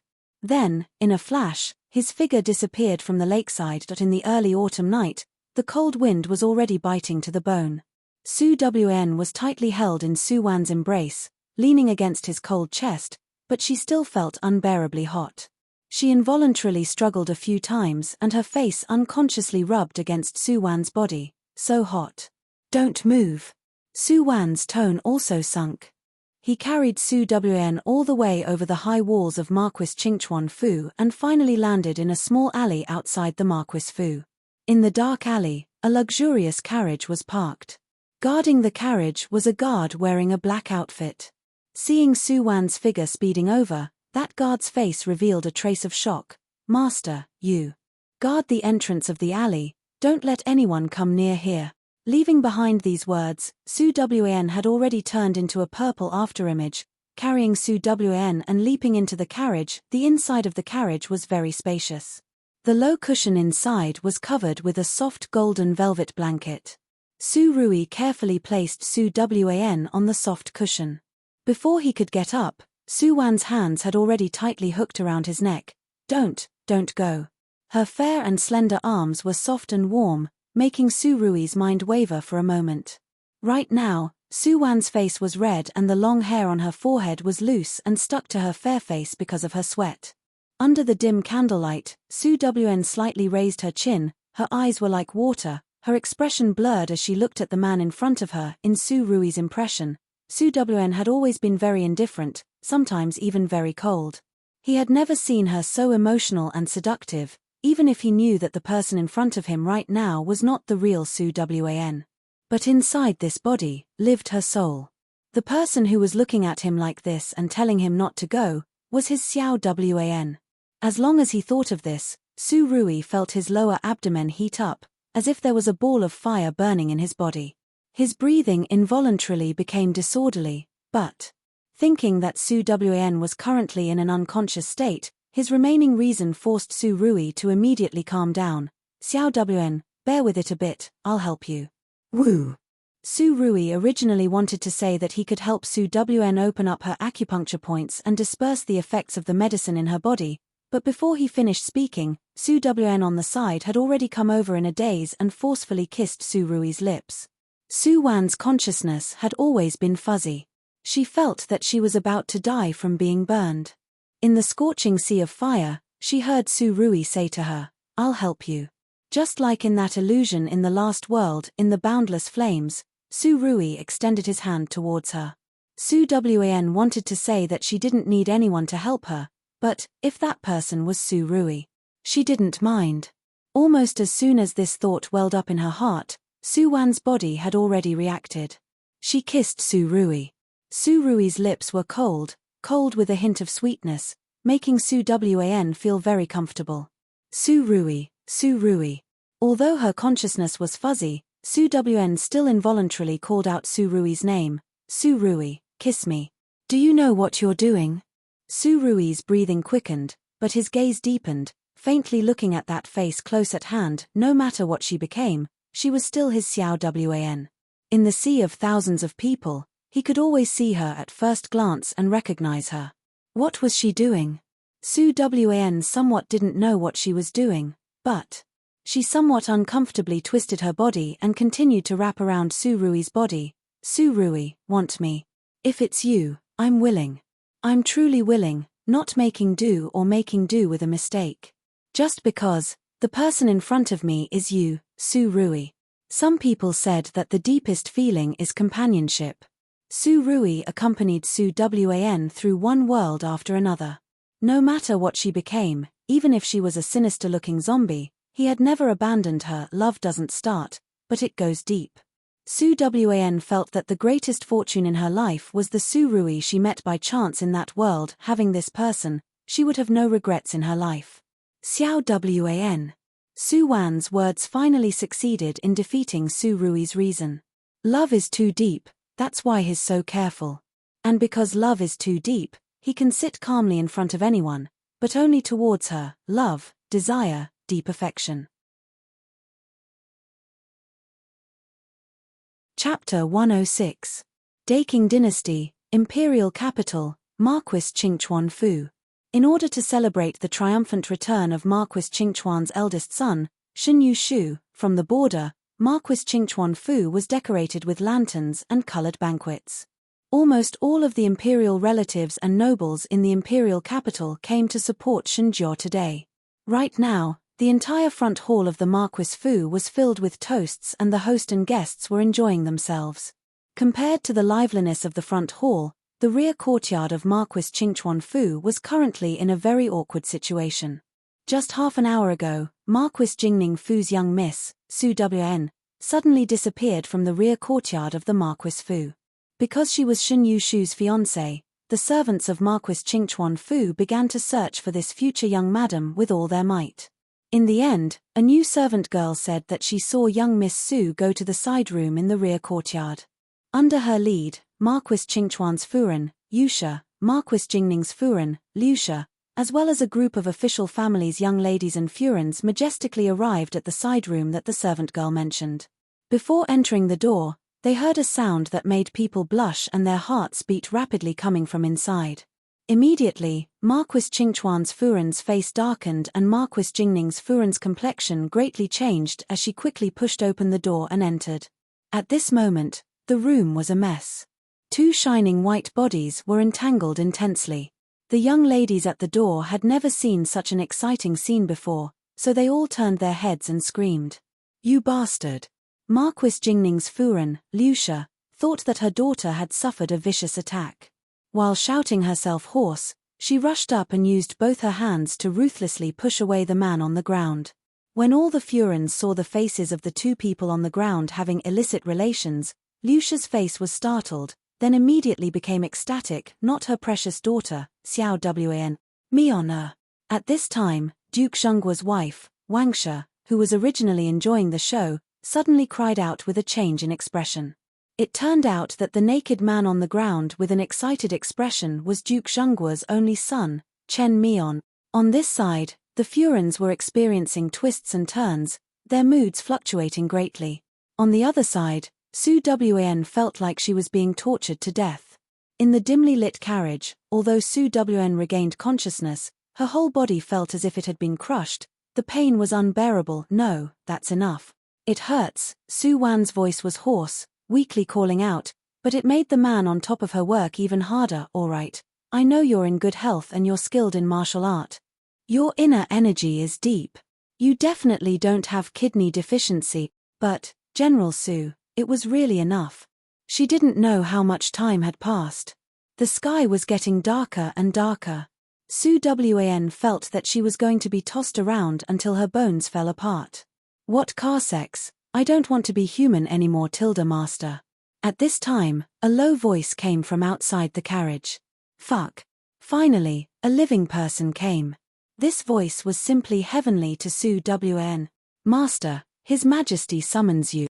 Inside the car, Su Rui's movements slowed down. A pair of eyes that were immersed in a dim light sunk somewhat discontentedly. "Tell him to wait." The guard was speechless.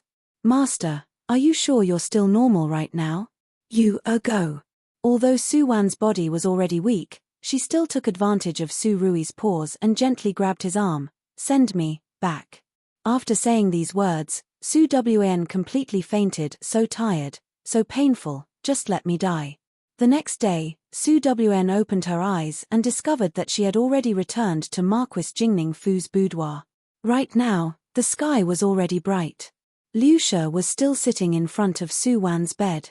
Both her eyes were red. It seemed that she had cried for the entire night. "Mother."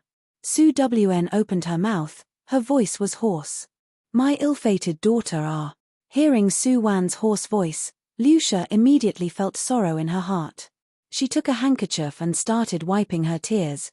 In the end, which wretched bastard did this? It must be said that Liusha's mood had been fluctuating greatly for a day and a night. First, her daughter went missing. She was only a bit anxious. Afterwards, the scene in the side room made Liusha's mind somewhat collapse. She thought that her daughter's generation was ruined. Fortunately, in the end, there was no mishap and she discovered that she recognized the wrong person. But where did her darling daughter go? She searched the entire Marquis Qingchuan Fu, but she still couldn't find her daughter.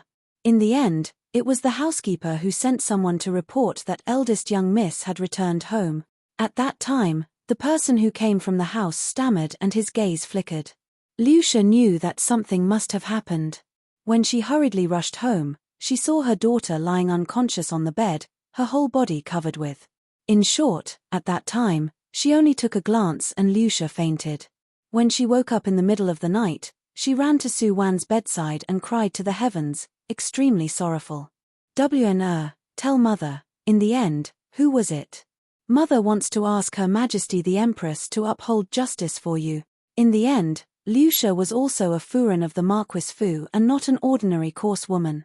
Yesterday, in the matter of Marquis Qingchuan Fu, although it was the servant girl who recognized the wrong person and the one who caused the scandal was Duke Zhengguo's son and Marquis Qingchuan Fu's servant girl, this matter was obviously manipulated by someone behind the scenes.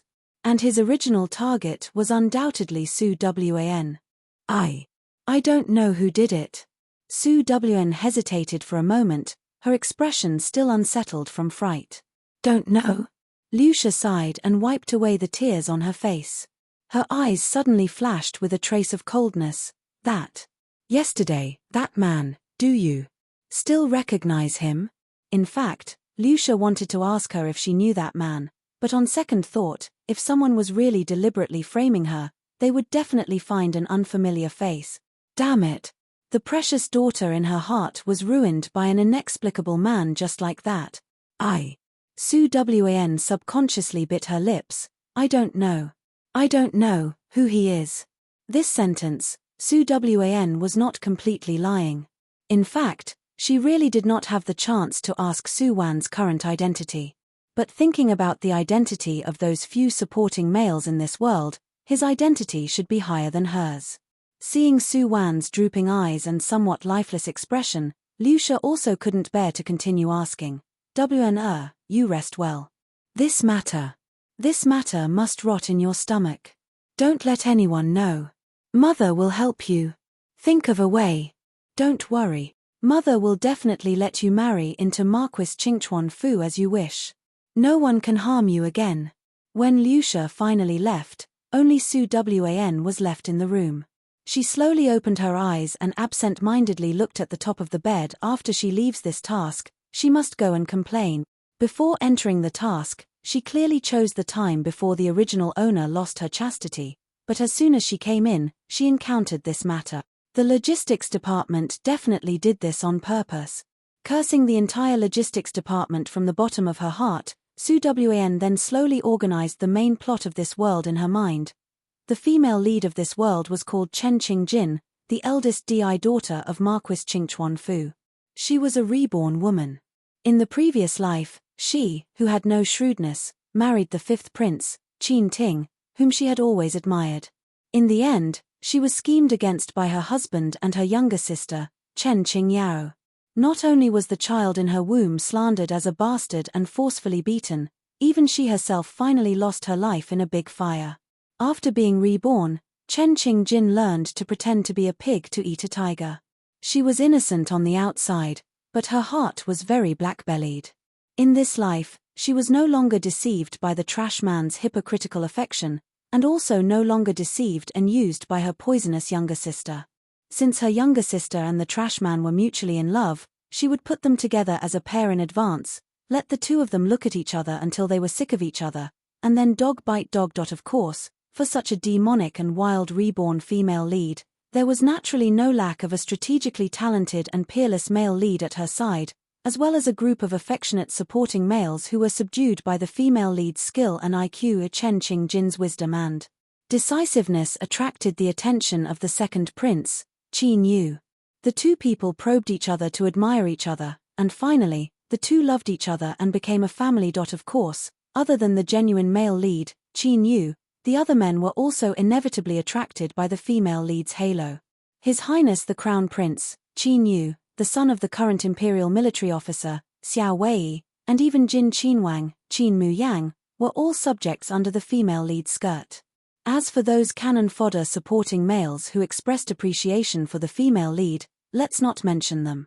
After talking for a long time, it seemed like there was nothing to do with Su Wan. In fact, the matter was like this.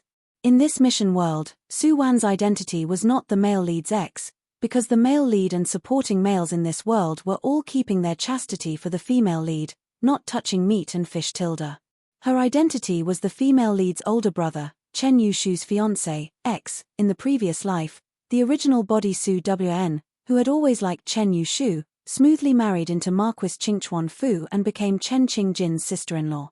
Originally, Chen Qingjin and her older brother, Chen Yushu, had a very good relationship, but because Su Wan and Chen Qingyao were on good terms, she was influenced by Chen Qingyao and would always intentionally or unintentionally speak ill of Chen Qingjin beside her husband.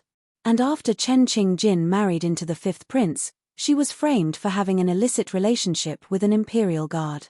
Originally, Chen Yushu did not believe in this matter.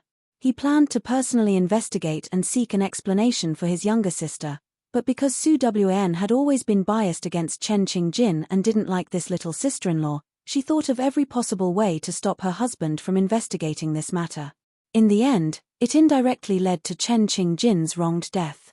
In Chen Qingjin's tragic past life, Su Wan should be counted as an accomplice. Of course, saying that she was an accomplice was a bit of a compliment to her. In the previous life, the original body Su Wan was a spoiled and brainless young miss. She was very easily toyed with by Chen Qingyao, who was good at scheming and used as a gun. And Su Wan hated Chen Qingjin. 1. It was because Chen Qingyao was obstructing her, and 2. It was because she liked Chen Yushu too much. So even if Chen Qingjin was Chen Yushu's younger sister, because her husband cared too much about his younger sister, Su Wan really didn't like Chen Qingjin from the bottom of her heart. As for the matter of Chen Qingjin being framed, with the intelligence of the original body, she simply couldn't see it. She didn't allow her husband to stick up for Chen Qingjin. 1. It was because she disdained this kind of woman who had an affair with others from the bottom of her heart. 2. For her husband's future, she didn't want him to have any conflict with the fifth prince. The original body might have always felt that what she did was right, but in the eyes of the reborn Chen Qingjin, Su Wan was also unforgivable. Not only was she an accomplice, she was also a woman without talent, virtue, and no brain like her. She simply wasn't worthy of her older brother. Starting over, Chen Qingjin decided to destroy her older brother and Su Wan's engagement. As a result, there was that scene when Su Wan had just entered the mission, the drug was found by Chen Qingjin, and the servant girl who called the various Furans over was also arranged by her in advance. Originally, Chen Qingjin wanted Su Wan's reputation to hit rock bottom, and to have no face to marry into Marquis Qingchuan Fu again. In fact, if Su Wan didn't enter the mission at this time, the original body's life would have followed Chen Qingjin's plan step by step. Her scandal in Marquis Qingchuan Fu was exposed on the spot, and from then on her reputation hit rock bottom. She could only obediently marry Duke Zhengguo's son, Chen Mion. Chen Mion was a famous idiot in the imperial capital. He was stupid but had great strength, and his temper was also very irritable. Not long after the original body married, because she couldn't endure her husband's punches, kicks, and foolishness, she had an illicit relationship with a guard. This matter was very quickly known by Duke Zhengguo, but family scandals must not be spread in public. In order to save his face, Duke Zhengguo finally suppressed this matter. But Su Wan's days in Duke Zhengguo Fu were really getting worse day by day. Not long after, she was driven crazy. Chapter 107. Su Wan rested in her boudoir for a whole day. Because the maids in the courtyard were all servants of the Fu, Liu She was very relieved to let them take care of Su Wan. To the outside world, Liu She announced that Su Wan had caught a cold in Marquis Qingchuan Fu that day and left early because her body was unwell. And these few days, she had been resting in bed at home and it was not convenient to meet guests. Just like this, for 3 days in a row, Su Wan did not leave her room. And those kiss marks of different depths left by Su Rui on her body no longer looked so obvious. Speaking of which, since Su Rui could send her back 3 days ago without anyone noticing, then he should know where she lived, right? Not showing his face these 3 days, what was he trying to do? Men are really creatures that don't admit when they pull up their pants. This made Su Wan feel very irritable. Of course, it was not only Su Wan who was in a bad mood right now. Chen Qingjin's mood these few days was also not very good. Originally, according to her plan, she could easily make Su Wan lose her reputation, but who knew that halfway through the matter, there would be a slip-up. The person who secretly met with Chen Mion changed from Su Wan to a maid of Marquis Qingchuan Fu, and that maid was exactly Chen Qingjin's personal maid, Yu Yu. Yu was Chen Qingjin's confidant. In the previous life, she married into Qing Wangfu together with her. When she lost power in the Wangfu, only Yu stayed by her side. Even when she lost her child and her life, Yu also followed her on the spot. Chen Qingjin had no choice but to cherish this kind of loyal servant. In this life, she had already planned to find a suitable marriage for Yu to let her live a comfortable life. Who knew that such a thing would happen now? Chen Mion and Yu were caught by everyone on the spot. Duke Zhenghua Furen, Wangshe, insisted that Yu harbored evil intentions and took the initiative to seduce her son. This kind of immoral matter happened. According to Marquis Qingchuan Fu's family law, Yu should be executed. In the end, it was Chen Qingjin who begged bitterly and her brother Chen Yushu who helped at the side that Marquis Qingchuan waived the family law and directly sent Yu to Duke Zhenghua Fu with the slave contract. With Yu's background, when she arrived there, the best situation was that she could only be a Tongfang maid. Of course, this was under the premise that she was not beaten to death by Chen Mion. Qingjin, are you still worried about Yuru's matter? When Chen Yushu walked into the room, he just happened to see Chen Qingjin's tightly knitted brows. Hearing his big brother's voice, Chen Qingjin came back to his senses. Looking at his handsome big brother in front of him, Chen Qingjin sighed. Big brother, is there really no other way? Chen Yushu shook his head, then walked to Chen Qingjin's side and sat down. Qingjin, I have already heard the residence's steward report the matter that day. I feel that there is something fishy about it. Do you think that it could be a trap that someone deliberately set up? This kind of filthy matter happened in Marquis Qingchuan Fu. It made Shin Yushu's heart very uncomfortable. Moreover, linking the whole matter together, it was very easy to see the flaws in it. Why did the servant girl see Su Wan? But why did everyone see Chen Mion and Yu when they rushed in? Where did Su Wan go that night? What did he do? Although he wasn't very familiar with his fiancée in his heart, Su Wan was still Shin Yushu's future wife after all. Shin Yushu still cared a bit about matters involving her. A trap? Hearing Shin Yushu's question, a strange look flashed past Chen Qingjin's eyes. The whole matter was planned by her, but it wasn't like this in her plan. On that day, in order to be absolutely safe, after Chen Qingjin sent Yu to lead a servant girl over and saw Su Wan's figure, she specially instructed Yu to secretly watch from a distance, fearing that any slip-ups would appear. In the end, according to Yu, that day's matter originally went very smoothly, but before everyone reached the scene of the incident, Su Wan suddenly rushed out of that room. At that time, Yu also panicked and didn't know what to do. As a result, in the next second, she only felt a pain at the back of her neck and she fainted. When she woke up, she was already with Chen Mion. At that time, there was another person in the courtyard. And this person specially sent Yu to Chen Mion's room. There were two possibilities. First, he used this kind of method to tell her that he knew that the matter was arranged by her, warning her not to act blindly without thinking.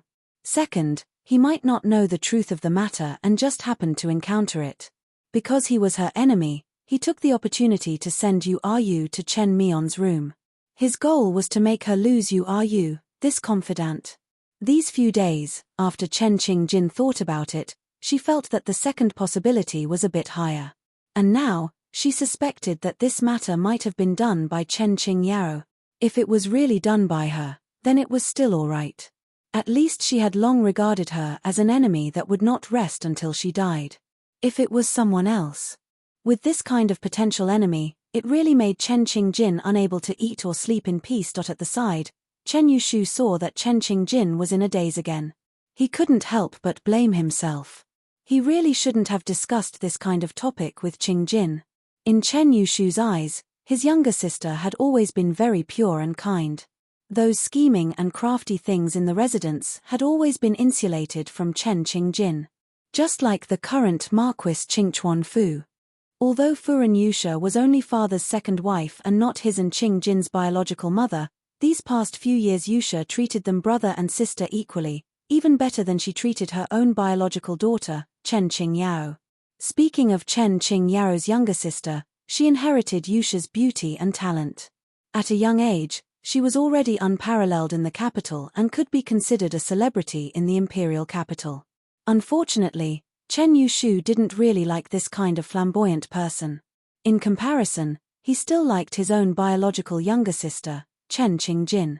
After accompanying Chen Qingjin in a daze for a while, Chen Yushu planned to leave because of his heavy official duties. As a result, he had just gotten up when he was stopped by his younger sister. "Big brother, do you like young Miss Su?"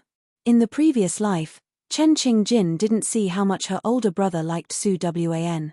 On the contrary, Su Wan relied on her title as Marquis Qingchuan Fu's young Furen to go against her a lot. Although at the end of the previous life, her older brother didn't have the time to clear her grievances, Chen Qingjin knew that her older brother still loved her dearly. If it wasn't because he married Su Wan, the two siblings wouldn't have ended up separated by yin and yang, unable to see each other before they died.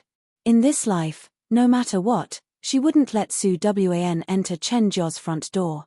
Young Miss Su. Because he led troops outside all year round, Chen Yushu very rarely returned to the imperial capital. His and Su Wan's marriage was also set by both parents. Actually, in his mind, Su Wan was only a vague shadow. He could only remember her approximate appearance. As for the current her, whether she was beautiful or ugly, he wasn't clear. "Qingjin, you don't like young Miss Su?" Chen Yushu felt his younger sister's unhappy mood and couldn't help but ask. "I just feel that she is not worthy of older brother, that's all." Chen Qingjin only smiled and did her best to make her tone sound very normal. This girl. Maybe other people even think that your older brother is not worthy of her." Chen Yushu heard his younger sister's words and said to himself in amusement. At the side, Chen Qingjin secretly curled her lips. How could her own older brother not be worthy of that idiot? Chapter 108. On the fifth day of Su Wan's recuperation, her courtyard finally welcomed its first guest, Marquis Qingchuan Fu's second daughter, Chen Qingyao. Chen Qingyao was just 15 years old this year. It was precisely the age of a flower. Seeing Chen Qingyao wearing a goose-yellow palace dress gracefully appear in front of her, Su Wan only weakly gave her a faint smile. "Wan Jejie, is your cold better?" Chen Qingyao's voice was mellow and her tone was deeply concerned. Coupled with her beautiful countenance and pair of watery eyes, she looked extremely sincere. It was no wonder that she could trick the original owner into staring blankly. "My body is already fine. I've let Qingyao my worry." Su Wan lowered her eyes. Although her mouth said that it was no big deal, her expression that had a hidden secret had already fallen into Chen Qingyao's eyes. Although Chen Qingyao was not reborn, she was a very scheming girl. Regarding Su Wan's cold, she had long been suspicious, it's just that she never had the chance to verify it. Hearing Wan Jejie say that, I feel relieved. Chen Qingyao gave Su Wan a pure and flawless smile, then turned her face and slightly sighed. "Wan Jejie, Yushu Gij actually also wanted to come and see you, it's just that it's not easy for him to return to the capital once and he has a lot of official business to deal with. Moreover, at home, there's also Qingjin Jejie who keeps pestering him to accompany you. He really doesn't have the time." Chen Qingyao's voice was very low. Although she was explaining for Chen Yushu, in reality, she was instigating the relationship between Su Wan and Chen Qingjin. When Su Wan heard her words, her gaze flashed. Is it like this? No wonder he didn't come even once. I still thought that he. Speaking up to here, Su Wan subconsciously raised her hand and tightened her collar. And Chen Qingyao also glanced at Su Wan's movements. Her sharp eyes immediately discovered that there was a shallow red mark on Su Wan's neck. Could this be connecting the matter that happened in Marquis Qingchuan Fu? Chen Qingyao immediately had a guess in her heart. It's just that she didn't dare to rashly say this guess and still needed to verify it many times. Thinking of this, Chen Qingyao's gaze flashed and she once again opened her mouth, seemingly carelessly. In a few days, it will be the day of the autumn hunt. In the past, it was Gidge who participated and Jejia and I went to join in the fun. This year, I don't know why Jejia also insisted on participating in the hunt. At that time, I'm afraid Gidge will have to divert his attention to take care of her. And this year, it just so happens that the 2nd Imperial Prince and the 5th Imperial Prince are also participating in the hunt. I'm afraid that this year, Yushu Gidge will lose the title of King of Hunters. Chen Qingyao's words were very artistic. First, it reminded Su Wan that they were going to hunt and she shouldn't forget to join in the fun. Second, it revealed to her that Chen Qingjin had always been pestering Chen Yushu. And the third point was even more thought-provoking. Why did Chen Qingjin, who had never participated in the hunt in the past, have to go on stage this year? Was it because there were 2 imperial princes participating and she wanted to attract the attention of His Highness the Imperial Princes? Su Wan couldn't help but admit that the 15-year-old Chen Qingyao was already an expert at playing with people's hearts. She was like this, noiselessly, unfavorable words and thoughts towards Chen Qingjin, seeping into Su Wan's heart bit by bit. Therefore, after marrying into Chen Jiao in the past life, Su Wan extremely rejected Chen Qingjin. And after Chen Qingjin met with an accident, Su Wan also resolutely did not believe that Chen Qingjin was framed by someone. Chen Qingyao, you really have a good hand at washing people's mind. In order to let Chen Qingyao classmate have a full sense of accomplishment, when Su Wan heard her words, her gaze immediately changed and her hands unconsciously tightly grabbed the brocade quilt on her body. I believe in Yushu. I will go and cheer for him. He will win. Seeing that her goal was achieved, Chen Qingyao gave Su Wan a comforting smile. I should also believe in Yushu Gidge. When the time comes, let's cheer for him together. After sending off Chen Qingyao, Liu Shi immediately appeared in Su Wan's room. What did Chen Jiao's girl come over for? In this kind of situation right now, Liu Shi was very vigilant towards anyone in Chen Jia. She couldn't find the real culprit who framed her daughter, but that person was most likely someone from Chen Jia. And because she knew her daughter's infatuation towards Chen Yushu, Liu Shi didn't want Chen Jia to find out in advance that her daughter had already lost her chastity. Qingyao Maimai came to visit a patient. In passing, she reminded me not to forget to go to Pu Shan hunting ground to watch the autumn hunt in a few days. Su Wan answered Liu Shi's question, and once she heard about the autumn hunt, Liu Shi's gaze suddenly brightened. WNR. Nyang Qin remembers that your horsemanship is also not bad. How about you simply go to the hunting ground this year to join in the fun? If you can be together with Chen Yushu. Liu Shi leaned over to Su Wan's ear and whispered a few words. When Su Wan heard her words, the corner of her mouth couldn't help but twitch. Liu Shi actually wanted her to find an opportunity in the hunting ground to put on a show in front of Chen Yushu. It would be best if she could tangle with Chen Yushu and let him be alone with her, a man and a woman, and then directly cook the rice and whatnot. Do you need to work so hard? I'm definitely not your biological child. I'm definitely a gift from topping up your phone bill. Towards Liu Shi, this kind of mother who has been focused on tricking her daughter for 10,000 years, Su Wan was also speechless. Do you think Chen Yushu is stupid? If it really was XXOO, what if he found out that it wasn't the original goods? Moreover, Su Wan was extremely resistant to having intimate contact with a man other than Su Rui. No, including Su Rui. Thinking of Su Rui who hadn't shown up for a few days in a row, Su Wan became even more irritable. Autumn hunt and whatnot, she will definitely participate in it. She was completely not interested in cooking the rice and whatnot with Chen Yushu, but she was full of interest towards another matter. At this time, Imperial Capital, Jin Wangfu Master, you want to go to Pu Shan hunting ground. To hunt. The eunuch in charge of the Wangfu looked at his master's small stature and somewhat didn't dare to believe it with his eyes wide open. What? The purple-clothed man sitting on the high chair lazily raised his eyes, his tone ice-cold and gloomy. Ben Wang wants to go to his own hunting ground to hunt. Do I still need your approval? The biting cold aura and coercion made the steward on the side immediately kneel on the ground with a head full of cold sweat. This servant doesn't dare, please forgive me, Wang Ye. Get out. Yes. After the steward with a head full of sweat hurriedly ran away, the man on the high chair lowered his gaze again, so irritable. I really want to kill someone, what should I do?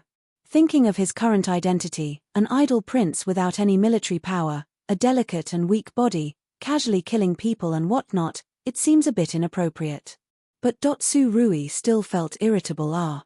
Why does every female lead have a delicate and weak body and a nearly devilishly intelligent dead male antagonist by her side? And he had unfortunately become this type in this world. Su Rui, who had been on the battlefield since childhood and held a large number of troops in his hands, always felt that holding military power in the palm of his hand was the safest thing to do. But now, he became a literary prince. As the current emperor's youngest imperial brother, the two brothers, one literary and one military, stabilizing the country and whatnot, who are you trying to deceive? The dead emperor had so many sons who were both skilled in both literature and martial arts, why did he always put his own imperial brother in an important position? And for many years, he never gave him a fief and let him stay in the imperial capital to live.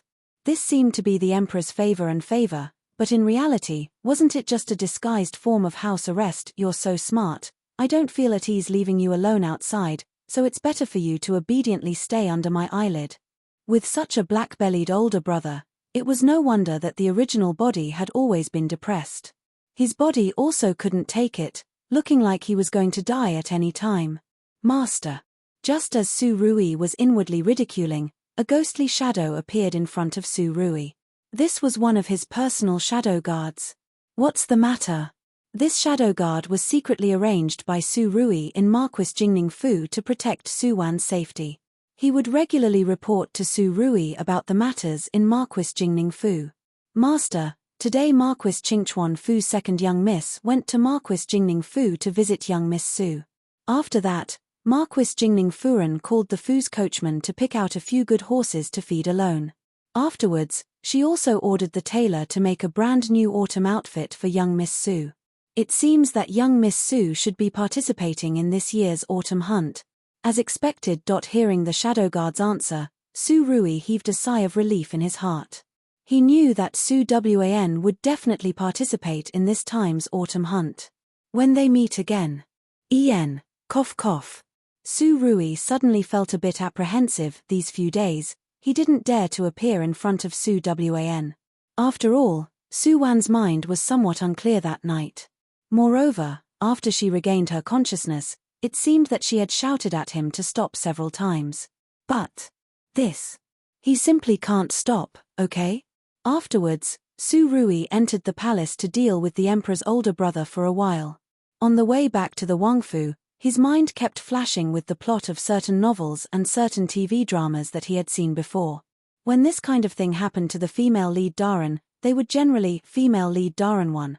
I don't want to live anymore, I don't have the face to see people, I'm committing suicide. Su Rui, my family's Xiao Wn won't be so unreasonable. Female lead Daran 2. You actually dare to treat me like this? I want to perish together with you. Su Rui, my family's Xiao Wn won't be so impulsive. Female lead Daran 3. Humph, come over, take off your own pants, this miss will castrate you. Su Rui. My family's Xiao Wn won't be so violent. Are you sure? Well, no matter what, our fearless General Su was terrified for the first time and directly dealt with himself like a tortoise hiding in its shell. What if Xiao Wn really hates me? It doesn't matter if I kill him or not, castrate him or whatever, I don't want it. General Su, you're really thinking too much. As a result, these few days, Su Rui didn't dare to appear, but in fact, he sent people to monitor Su Wan's every move every day. He and Su Wan were both very familiar with the mission's plot and knew that in a few days, there would be a scene between the male lead and female lead in the hunting ground. This kind of scene, presumably, Su Wan wouldn't miss it, and himself.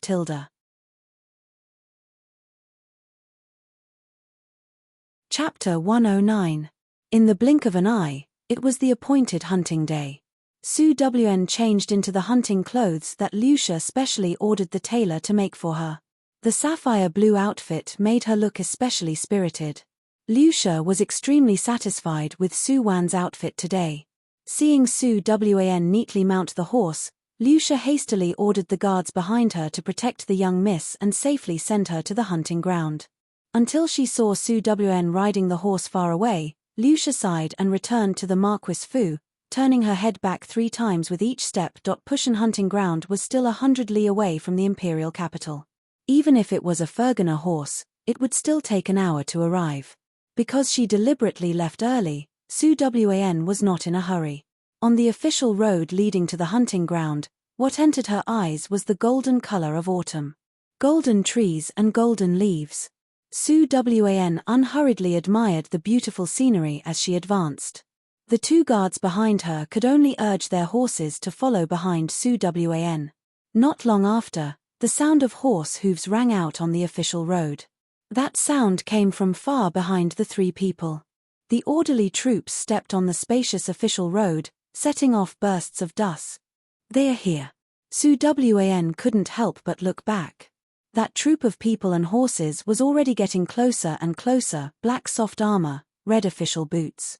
Impressively, it was Shin Yushu's Black Tiger Army's regular attire. Right now, there was even a horse carriage following behind their troops. Presumably, the person sitting in the horse carriage should be Chen Qing Yarrow, who was not good at riding. As for Chen Qing Jin, she was currently also wearing a black outfit. She had the appearance of a woman not losing to a man. Even though she was just 16 years old and still had a trace of childishness on her face, her gaze was calmer and more indifferent than any other people of the same age. Chen Qing Jin also rode a horse alone and followed at Shun Yushu's side. The 2 people were surrounded by the Black Tiger Army's guards at the very center. Compared to the surrounding Black Tiger Army, the heroic spirit between Chen Qing Jin's brows was in no way inferior. Su Wan couldn't help but recall that the male lead, Qin Yu, seemed to have been subdued by the female lead's elegant demeanor in this hunt. He had a bit more interest and attention towards her. As for the scum 5th Prince Qin Ting, he planned to use his handsome and gentle appearance to capture Chen Qing Jin's heart from the beginning. Of course, his goal was only to rope in Marquis Qingchuan Fu and Chen Yushu's Black Tiger Army. In the previous life, Qin Ting smoothly used his own sweet words to coax and swindle Chen Qing Jin, who had no shrewdness in her heart. And Chen Qing Yarrow, who looked innocent on the outside but was actually always jealous of Chen Qing Jin's position as Di daughter. After Qin Ting and Chen Qing Jin got married, she took advantage of her identity and frequently went in and out of the Qin Wangfu. On one side, she planned to consign Chen Qing Jin to eternal damnation, while on the other, she quietly seduced Qin Ting. In the end, the scum naturally couldn't resist the temptation and was hooked by Chen Qing Yarrow. Chen Qing Jin was also tragically abandoned and was finally buried in a sea of fire. Of course, this was merely the past events of her previous life. Now that Chen Qing Jin had been reborn, not only did she see through the true faces of the scum men and cheap women, but she was also like Zhuge Liang in this life. Wherever she went, she would be able to calculate and solve any schemes and tricks that she encountered. If every person who died of stupidity in the previous life could immediately have their IQ soar after being reborn, their battle power would be off the charts. Su Wan felt that the rebirth department would absolutely be busy to death, making her want to be sent back to the furnace to be remade once again. At this time, Chen Yushu's troops had already arrived in front of Su Wan. Nay. Chen Yushu and Chen Qing Jin coincidentally pulled on the reins at the same time, their gazes all looking towards Su Wan. Today, Su Wan was wearing a sapphire blue outfit. In the gloomy and austere atmosphere, there was a bit of youthful aura. It had to be said that Lucia's aesthetics was also very good. Today, she not only helped Su Wan settle her clothes, even that refreshing bun on her head and that pure white snow satin that tied her hair were all personally chosen by Lucia. Compared to Chen Qing Jin's pretended to be deep black, the difference in superiority was obvious. Chen Yushu didn't expect to meet Su Wan here. Just now, from afar, he saw her leisurely and contented beautiful figure standing on the horse. At that time, although it was only a slender figure, that kind of leisurely and contented aura, that head of elegant black hair, and the pure white snow satin, still dazzled Chen Yushu's eyes. As a result, when he came closer and saw this somewhat familiar, delicate and pretty face, a name immediately appeared in Chen Yushu's mind: Su Wan. Marquis Jingning Fu's DI daughter, his fiancée. In the past, Chen Yushu had no feelings towards this marriage alliance and didn't even have any expectations. But now, merely this glance made him suddenly have a different kind of favorable impression towards the young girl in front of him. Yushu Ge, Qing Jin Mai, what a coincidence ah. After Su Wan saw the two people, she immediately smiled brilliantly at the Chen family's brother and sister. It is very coincidental. Chen Yushu also gently nodded at Su Wan. Only Chen Qingjin, who was at the side, although she was also smiling, her eyes were filled with coldness. Of course, she knew that Su Wan specially waited here for her and her brother. Also, looking at her attire, she knew that she was meticulously prepared. It seems that she really somewhat underestimated this idiot. Her heart of marrying into the Chen family was really resolute. However, she was probably destined to be disappointed in this lifetime. Since we've met, let's go to the hunting grounds together. Chen Yushu saw that Su Wan only brought 2 guards with her and he muttered to himself before raising his own suggestion.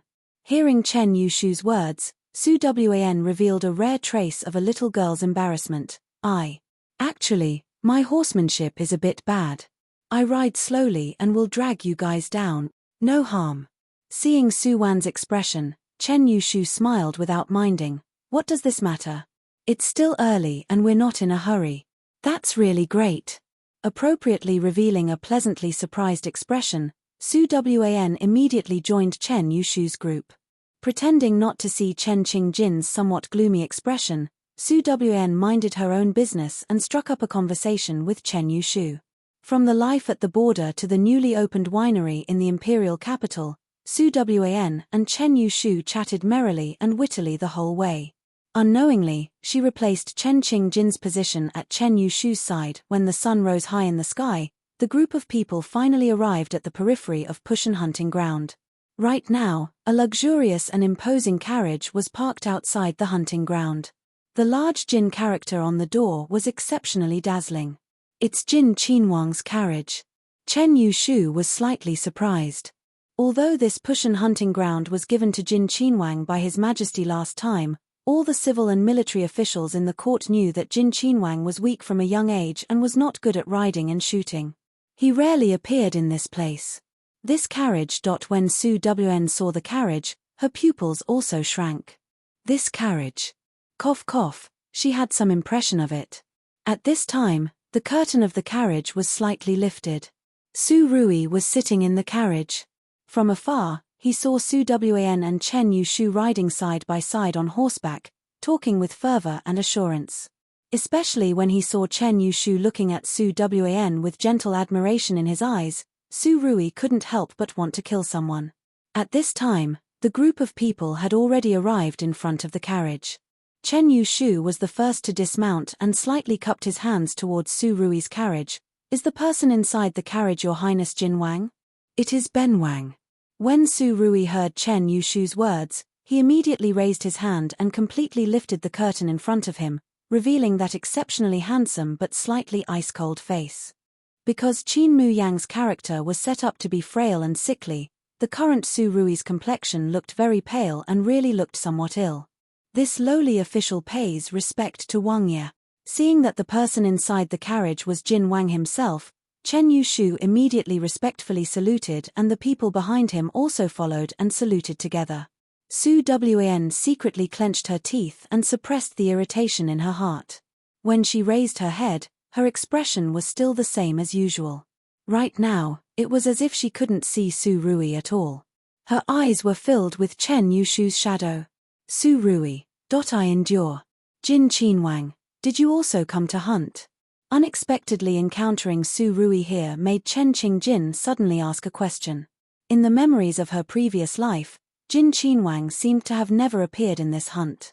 Hearing Chen Qingjin's words, the coldness in Su Rui's eyes flashed.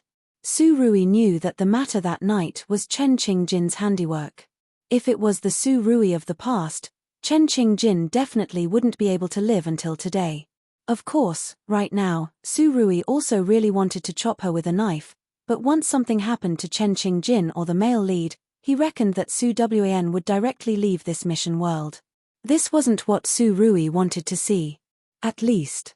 He had to wait until Su Wan was no longer angry at him before this group of eyesores could die.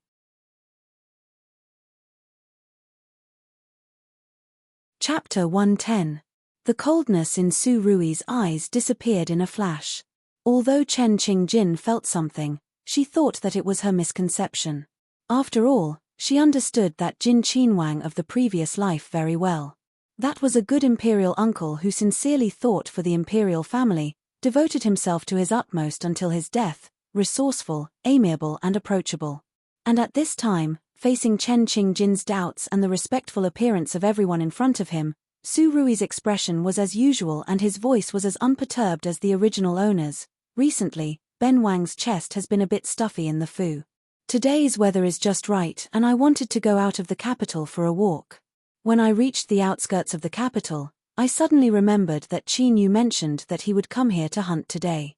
Ben Wang conveniently came over to watch the excitement. Cough cough. Speaking up to hear, Su Rui suddenly coughed violently. His originally pale face flashed with a sickly bright red. The people at the side couldn't help but hold their breaths along with his coughing. Jin Qinwang's body was really weak. When everyone looked at Su Rui with heartache and awe, Su Wan could only inwardly roll her eyes. Your acting skills aren't bad. Humph, why don't you use your internal strength to force out some blood? As a result, Su Wan was ridiculing him when Su Rui really coughed up blood over there. Screw your sister's telepathy. Seeing the trace of blood at the corner of Su Rui's lips and the smear of red on the white silk handkerchief in his palm, Chen Yushu's expression became even more solemn. I still hope that Wang Ye will take care of your body. Daking still needs you. Su Rui, your mother, you speak as if I'm going to die. I won't die even if you die. I'll continue to endure. Fortunately, at this time, the fifth prince and the second prince's troops also arrived. Everyone's attention was no longer on Su Rui. As the male lead of this world, the second prince Qin Yu was absolutely graceful and had an extraordinary bearing. And as a scum man, the fifth prince also possessed a lot of scum men's outstanding characteristics. For example, he had a good-looking little gigolo face, thin lips, sexy and fickle. Because Su Rui's carriage was there, the two people first paid their respects to their imperial uncle. Speaking of which, Su Rui's current physical age was only 27 years old, only 7 years older than Qin Yu. But because of his seniority, in the entire capital, besides His Majesty and the Empress Dowager, there was no one who didn't greet him. Su Wan disappeared. Where did Miss Su go? Su Rui couldn't help but ask in a low voice. The imperial bodyguard who had been following the carriage immediately replied respectfully, Master, Miss Su has already entered the hunting grounds with young Master Shun. A man and a woman alone in the wilderness. Su Rui, endure my ass. Haven't you heard that there's no need to endure anymore when you can't endure anymore? Turn around and descend the mountain. Coldly ordering, Su Rui immediately put down the carriage curtains. At this time, in the Pushan hunting grounds, because the people participating in the hunt had all arrived, everyone rode their horses and entered the dense forest of the hunting grounds. In order to ensure the fairness of this hunt, everyone's hunting bow and arrows were uniformly distributed outside the hunting grounds. Su Wan and Chen Qingjin were the only two females participating in this hunt. The two people were not to be outdone and each received 30 arrows. Although the two people had a smile on their faces, people with sharp minds had long noticed the thick smell of gunpowder between the two women. Chen Qingjin, humph, just based on an idiot like you also wants to marry my brother? Simply an idiot's ravings. Whatever dirty trick you think it is, I won't let you have your way. Su Wan, humph, you actually dared to drug me. This time you're out of luck. I want you to relive your youth in this life and let you deeply understand the true meaning of living worse than death. Su Jie, please. Qingjin Mai, you first. On the horse's back, the two people smiled gently. Chen Yushu at the side didn't seem to notice the undercurrent surging between the two people in the slightest. On the contrary, Qin Yu, who was riding on the horse not far away, looked at the three people's receding figures. He subconsciously rubbed his chin and smiled. Interesting, really interesting. Softly muttering to himself, Qin Yu turned his horse around and headed towards the other direction of the forest. The sun rose high and the mountain breeze hit their faces. Su Wan and Chen Jia's brother and sister entered the hunting grounds together, but because they had to gallop in the process of hunting, Chen Qingjin specially chose a different direction from Su Wan's prey and continuously called Chen Yushu for help. As a result, as they walked, Su Wan got separated from the two of them. Regarding this point, Su Wan didn't care. Actually, she came here today to watch the excitement. Because according to the plot of the task that Su Wan knew, in order to win the beauty's affection during this hunt, Qin Ting had already made a series of arrangements. He first sent people to disperse Chen Yushu and Chen Qingjin, then secretly released a ferocious beast at the place where Chen Qingjin was alone. Afterwards, a hero saved the beauty. Of course, this was only Qin Ting's one person's beautiful imagination. The actual situation was that when Chen Qingjin was alone, he coincidentally met second Prince Qin Yu, who was also alone. Afterwards, the two people walked together and that ferocious beast that was deliberately released into the forest finally became a soul under Qin Yu's sword.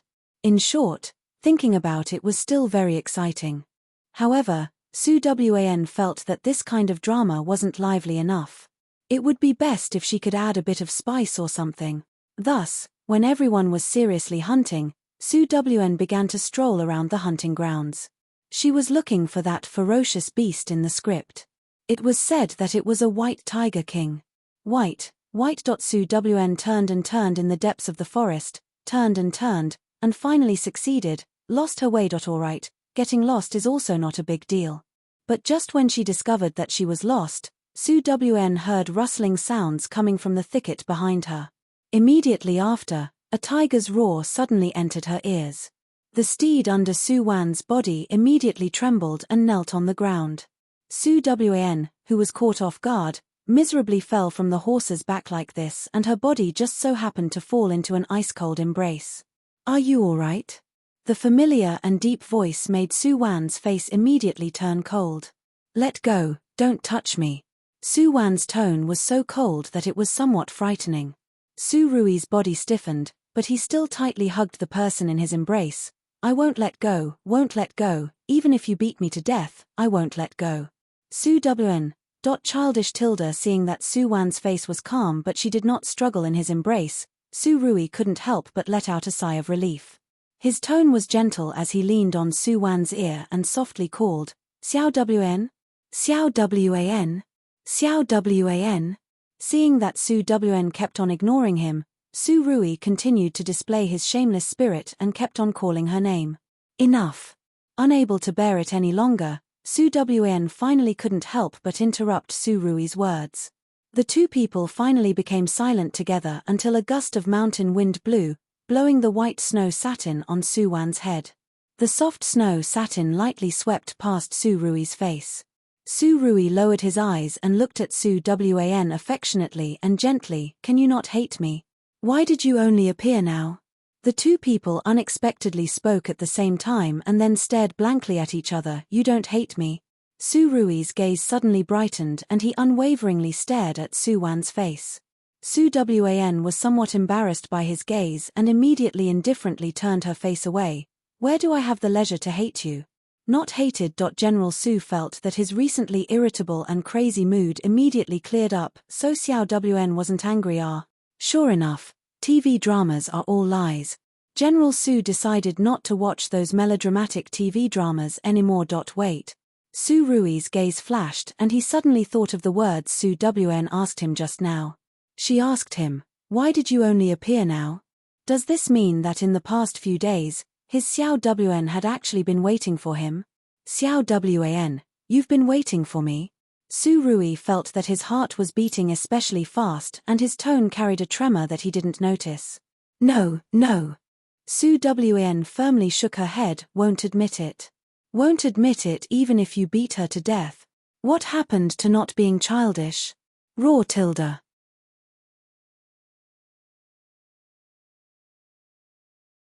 Chapter 111. After that day's matter, Su Wan really hated Su Rui in her heart. She hated him for being indifferent after the matter.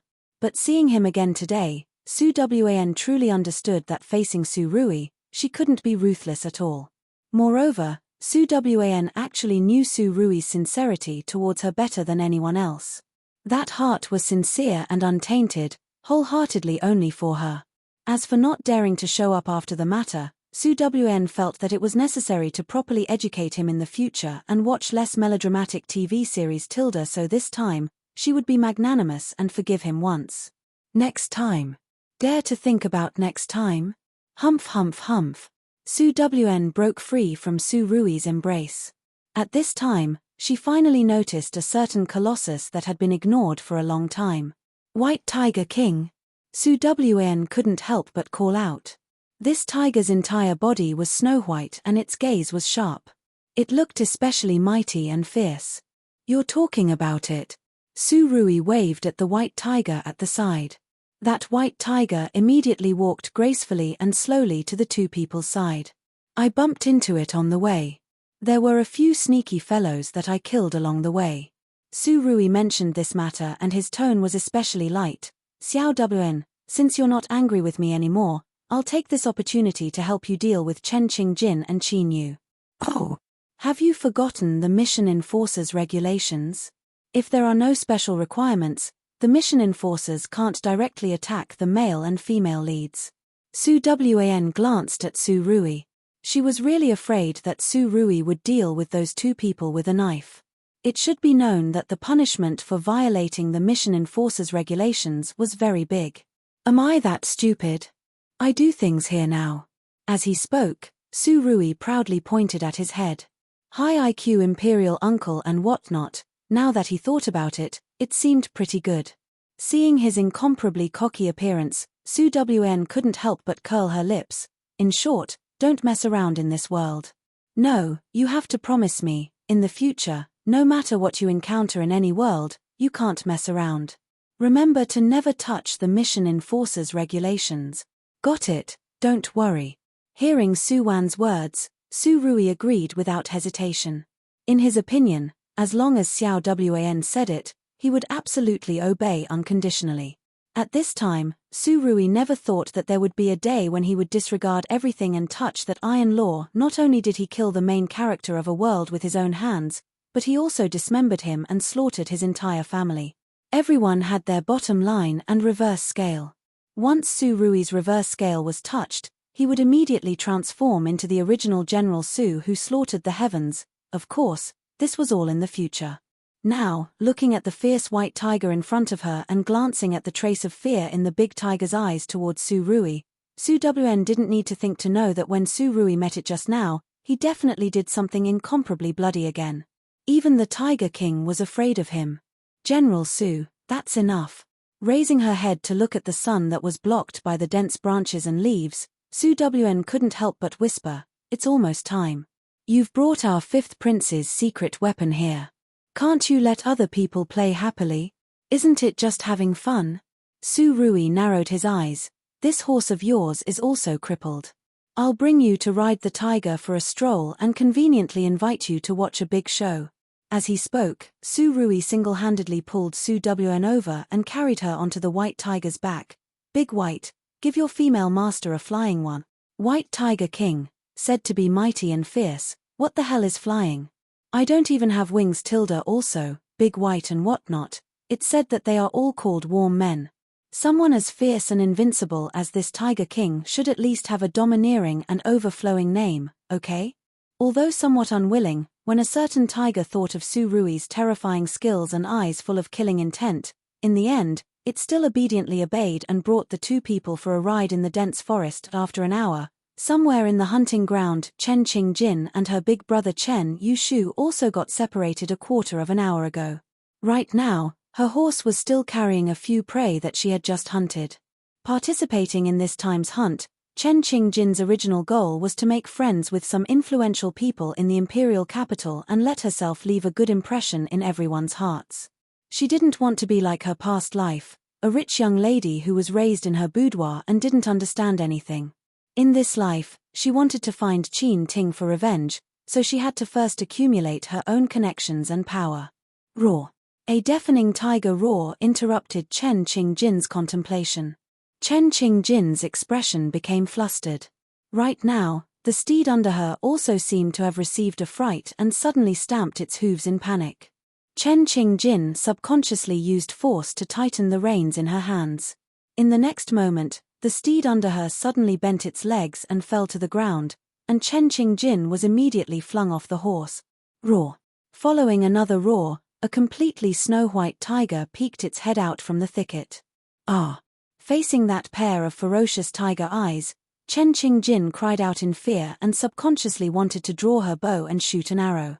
But right at this moment, that ferocious white tiger suddenly leapt up and pounced towards Chen Qingjin's body. Even though she had been reborn once, Chen Qingjin, who had only lived for 40+ years in both lives, had never encountered such a terrifying scene.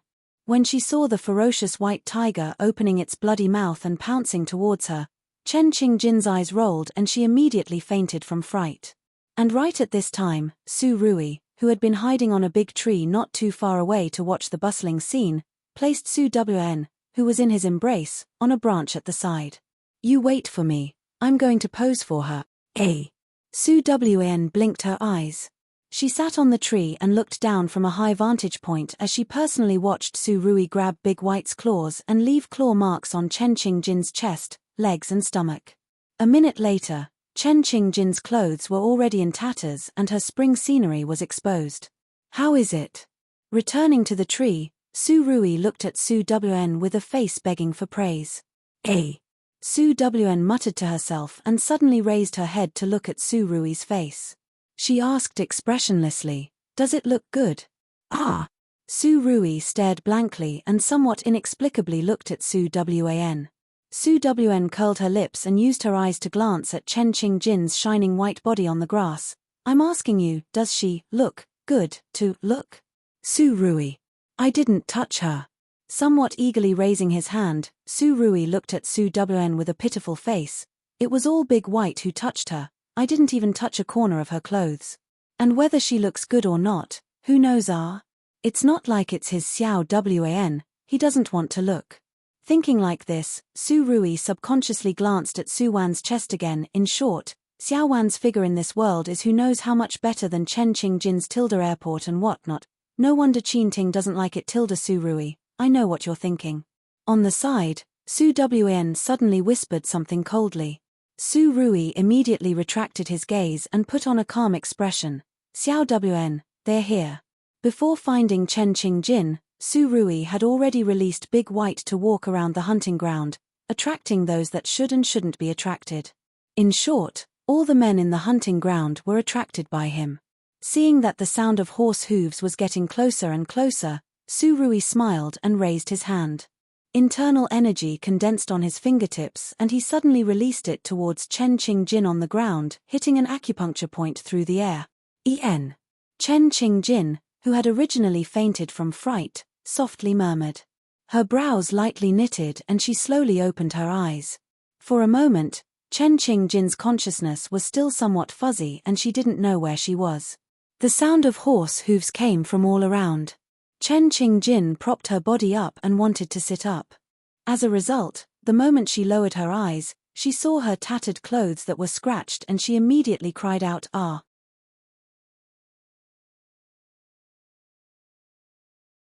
Chapter 112.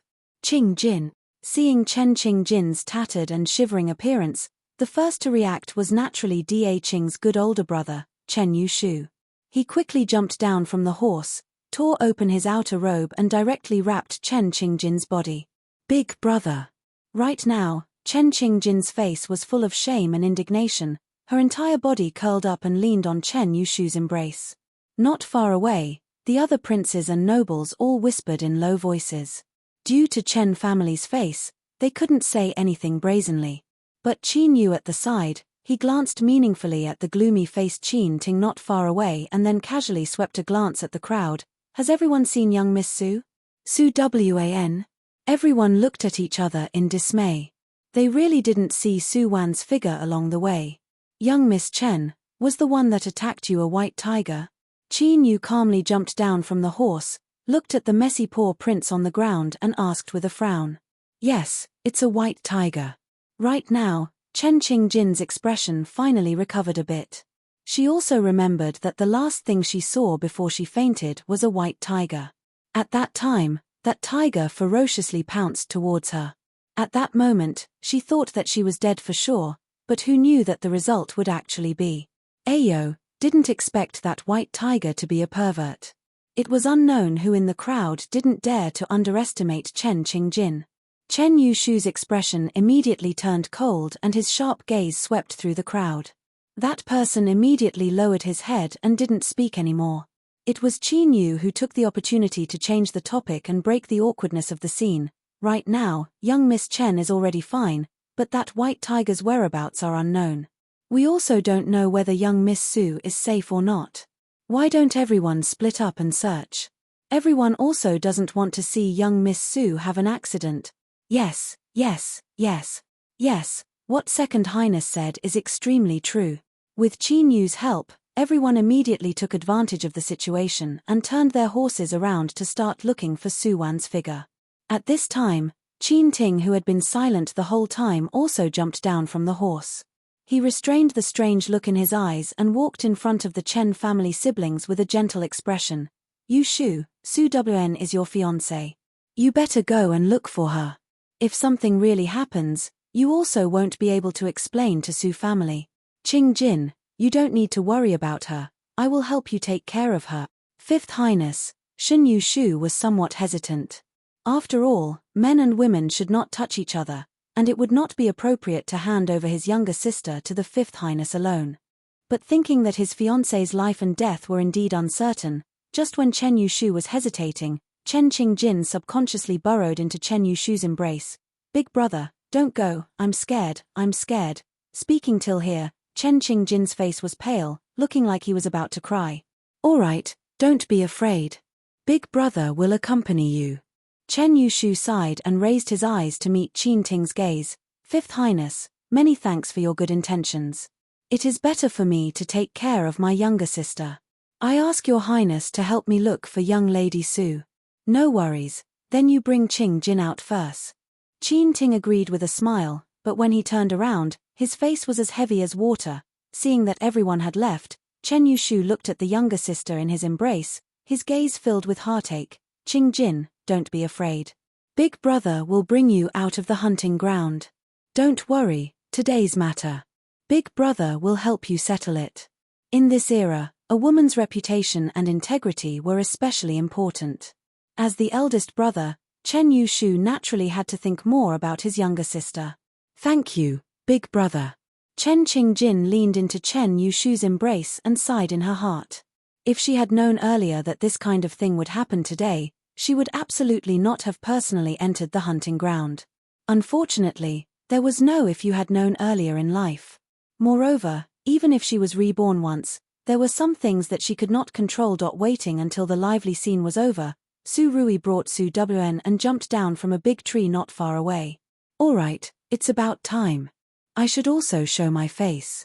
It wouldn't be good if I was suspected by Qin Yu." Among the people here today, the one with the most meticulous thoughts was Qin Yu. Towards this male lead who strategized, Su Wan did not dare to underestimate the enemy. Qin Yu. Su Rui's gaze darkened. "He seems to be quite concerned about you. You two are very familiar. Is he interested in you?" Su Wan. "Big brother, flying vinegar that has nothing to do with each other. If we can save it, then save it, all right? These days, life isn't easy. Vinegar is also quite expensive." Seeing Su Wan glaring at him, Su Rui could only faintly smile, but in his heart, he still remembered Qin Yu's words. At this time, Big White, who had already scurried around outside, came back valiantly and energetically. This white tiger king was an especially rare and precious breed. It was very intelligent. Although it feared Su Rui from the bottom of its heart, the animal's intuition was the sharpest. It had long discovered that the strongest person in this forest was Su Rui.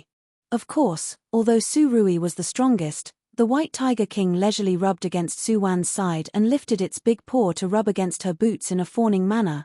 That's why this tiger king had already seen through the wife-servant wife and whatnot, okay? No matter how powerful you are, Don't you still have to listen to your wife? Su Wan felt the White Tiger King's expression of goodwill. She lowered her eyes and just happened to meet that pair of very intelligent eyes. Su Wan's gaze turned and she lightly said with a smile, "Since my horse is gone, why don't you be my mount from now on? I'll bring you home." White Tiger King, Su Rui, I also beg to bring you home and what not. Seeing the man and tiger beside her staring blankly there, Su Wan's expression immediately turned cold. "What, you're not willing?" "Willing?" Su Rui immediately replied, "It's willing, not willing, I'll immediately kill it." White Tiger King, hunting rare animals is illegal. You guys are immoral. Too immoral. Although his heart yearned for the forest and freedom, in the end, a certain Tiger King still submitted to General Su's tyrannical power. So when everyone in the forest heard the tigers roar and entered the forest, the scene they saw was like this. A large, snow-white tiger was leisurely strolling between the trees, and on its back sat a delicate and pretty girl dressed in a sapphire blue outfit. This. The people who saw this scene collectively lost their voices. Could it be that our way of hunting was wrong? Su Wan. The first to react was still Qin Yu. He raised his eyebrows and looked at Su Wan sitting on the tiger's back with interest. "This tiger is. Your Highness, don't you think it's very cute?" When Su Wan heard Qin Yu's words, she first smiled and acted cute, then started to chatter to herself. "Just now when I met it in the forest, my horse refused to run, Ari. Now I can only ride it. It's called Big White, this is the name I gave it. Doesn't it match it? Oh my, look how beautiful it is. It's much better looking than the white horse at home. In the future, I can take it for a walk every day when I go out. Qin Yu. Everyone. Eldest Miss Su, are you stupid or stupid? Take a Tiger King for a walk. In the capital."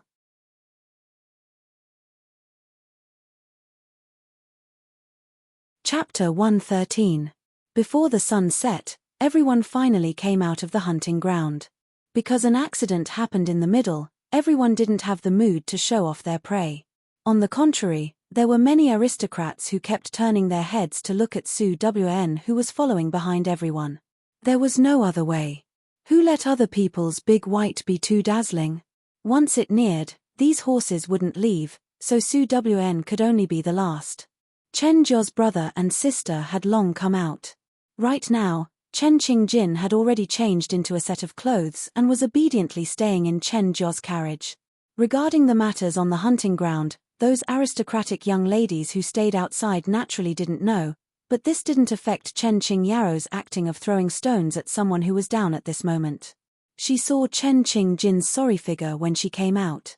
Although Chen Yushu had already tried his best to cover it up, from Chen Qingyao's intentional or unintentional words, the surrounding young ladies also knew some superficial information. It must be said that these young ladies were usually raised in their boudoirs and might not know the warmth and coldness of the common people's feelings, but they all had a very magical skill, and that was their imagination. Once this matter started, their imagination simply couldn't stop. Right now, Chen Qingjin's encounter in the hunting ground had already been imagined into 9981 dramas, all with no repetition. Of course, after Su Wan's appearance, the imagination of these young misses was completely wiped out. Seeing Su Wan smiling and riding a ferocious white tiger not far away, some of the timid young misses couldn't help but cry out in alarm, "Ah, tiger!" The commotion outside the carriage also attracted Chen Qingyao's attention. Right now, she couldn't care about continuing her performance in front of Chen Qingjin. She turned around and curiously lifted the curtain of the carriage. When Chen Qingyao saw the scene outside, she couldn't help but suck in a breath of cold air and cried out involuntarily, "White tiger! White tiger!" Hearing Chen Qingyao's words, Chen Qingjin's expression immediately became even more unsightly. Her trembling hands lightly lifted the curtain of the carriage and sure enough, she saw Su Wan's leisurely figure not far away. How could it be like this? Chen Qingjin's fingers firmly grasped the carriage curtain in the palm of his hand. At the hunting ground, Qin Yu had asked everyone to look for Su Wan. At that time, Chen Qingjin was still thinking that if Su Wan also met that tiger and encountered the same thing as him, or was directly killed by the tiger, this would be extremely good. But what she never expected was that Su Wan actually encountered that tiger and even tamed it. This is impossible. Impossible. Shun Qing-jin involuntarily clenched his teeth, a look of deep-seated jealousy flashing past his eyes. Since she was reborn, what she hated the most was that the people she hated had a better life than her. These people should all die, all of them should go to hell. In this life, they should taste the humiliation and pain they had suffered in their previous lives 10 times, 100 times more. The thought of crazy revenge flashed through Chen Qing-jin's mind. Seeing that Chen Yushu was already walking towards Su Wan, Chen Qing-jin's mouth was already filled with a faint fishy and salty smell of blood. Blood and pain could clear her head. She lowered the curtains of the carriage and lowered her eyes, hiding her expression in the darkness. This white tiger, Shun Yushu, arrived in front of Su Wan. Facing the tall white tiger, Shun Yushu's figure seemed especially slender. His name is Da Bai. Su Wan blah blah blah blah blah blah, once again acting stupid in front of Shun Yushu. She, this idiot eldest young miss, did quite a lot. And seeing Su Wan's radiant, innocent and excited appearance, Shun Yushu's originally ice-cold gaze that was staring at the white tiger was gradually replaced by gentleness. It turned out that Su Wan was also quite cute. Shun Yushu didn't hate Da Bai that much right now. Although it made Shun Qing-jin look bad, at least it didn't harm anyone's life. How could a person be calculative with a beast? Right at this time, there was another clamor from the crowd. It turned out that Jin Wangfu's horse carriage had appeared again. Inside the carriage, Su Rui still had a weak and frail appearance. He leaned on the soft couch, his chilly gaze looking in the direction where Su Wan and Shun Yushu stood. "Young Miss Su, this is your white tiger." "Wang Ye." Seeing Su Rui appear, Su Wan immediately jumped down from Da Bai's body and looked at him with a nervous expression. "Wang Ye, you wouldn't be thinking of capturing it, right? Although this hunting ground is yours, before entering today, everyone agreed that you can bring your own prey away." "Coo, coo."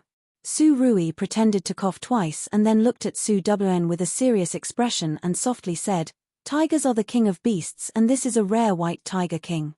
I'm afraid it's not appropriate for you to bring it into the capital like this."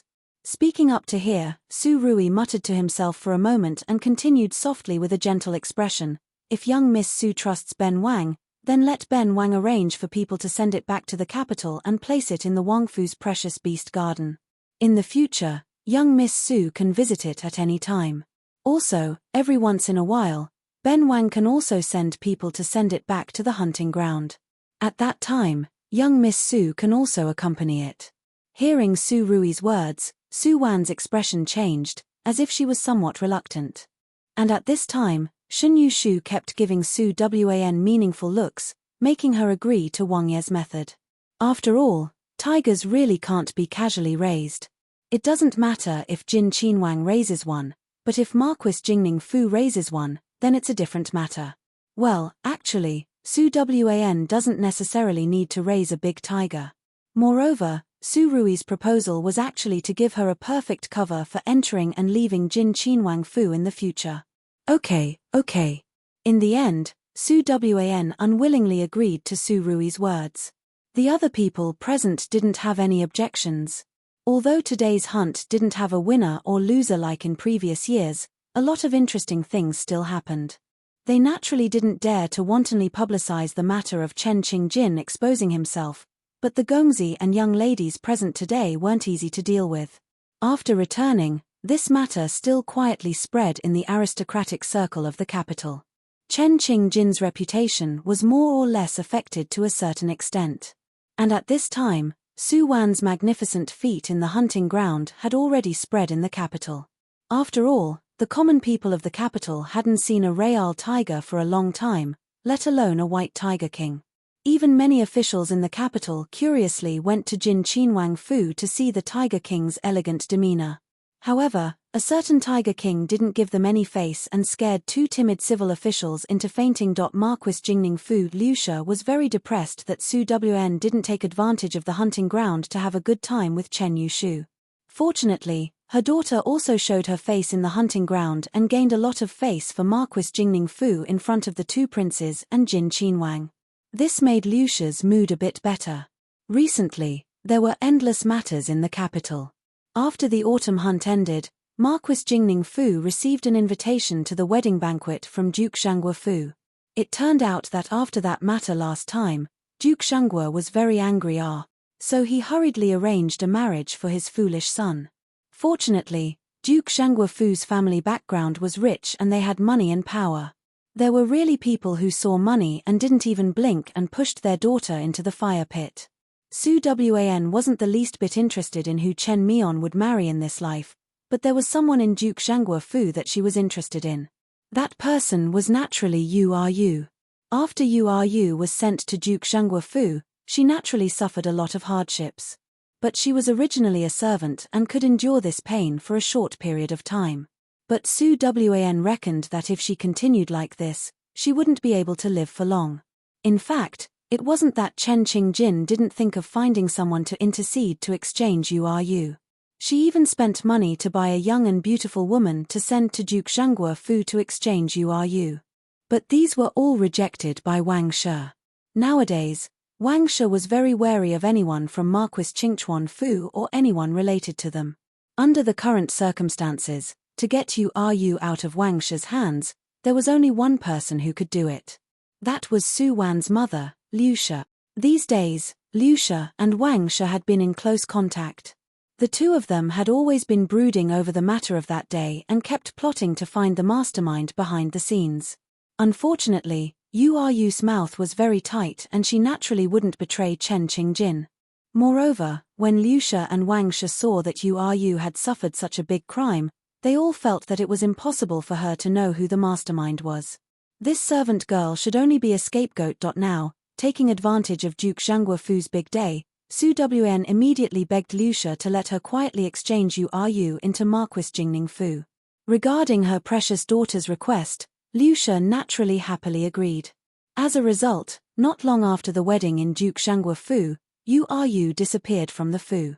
The servants in Duke Shangguo Fu all said that she secretly ran away with someone. If she was alive, they didn't see her, and if she was dead, they didn't see her.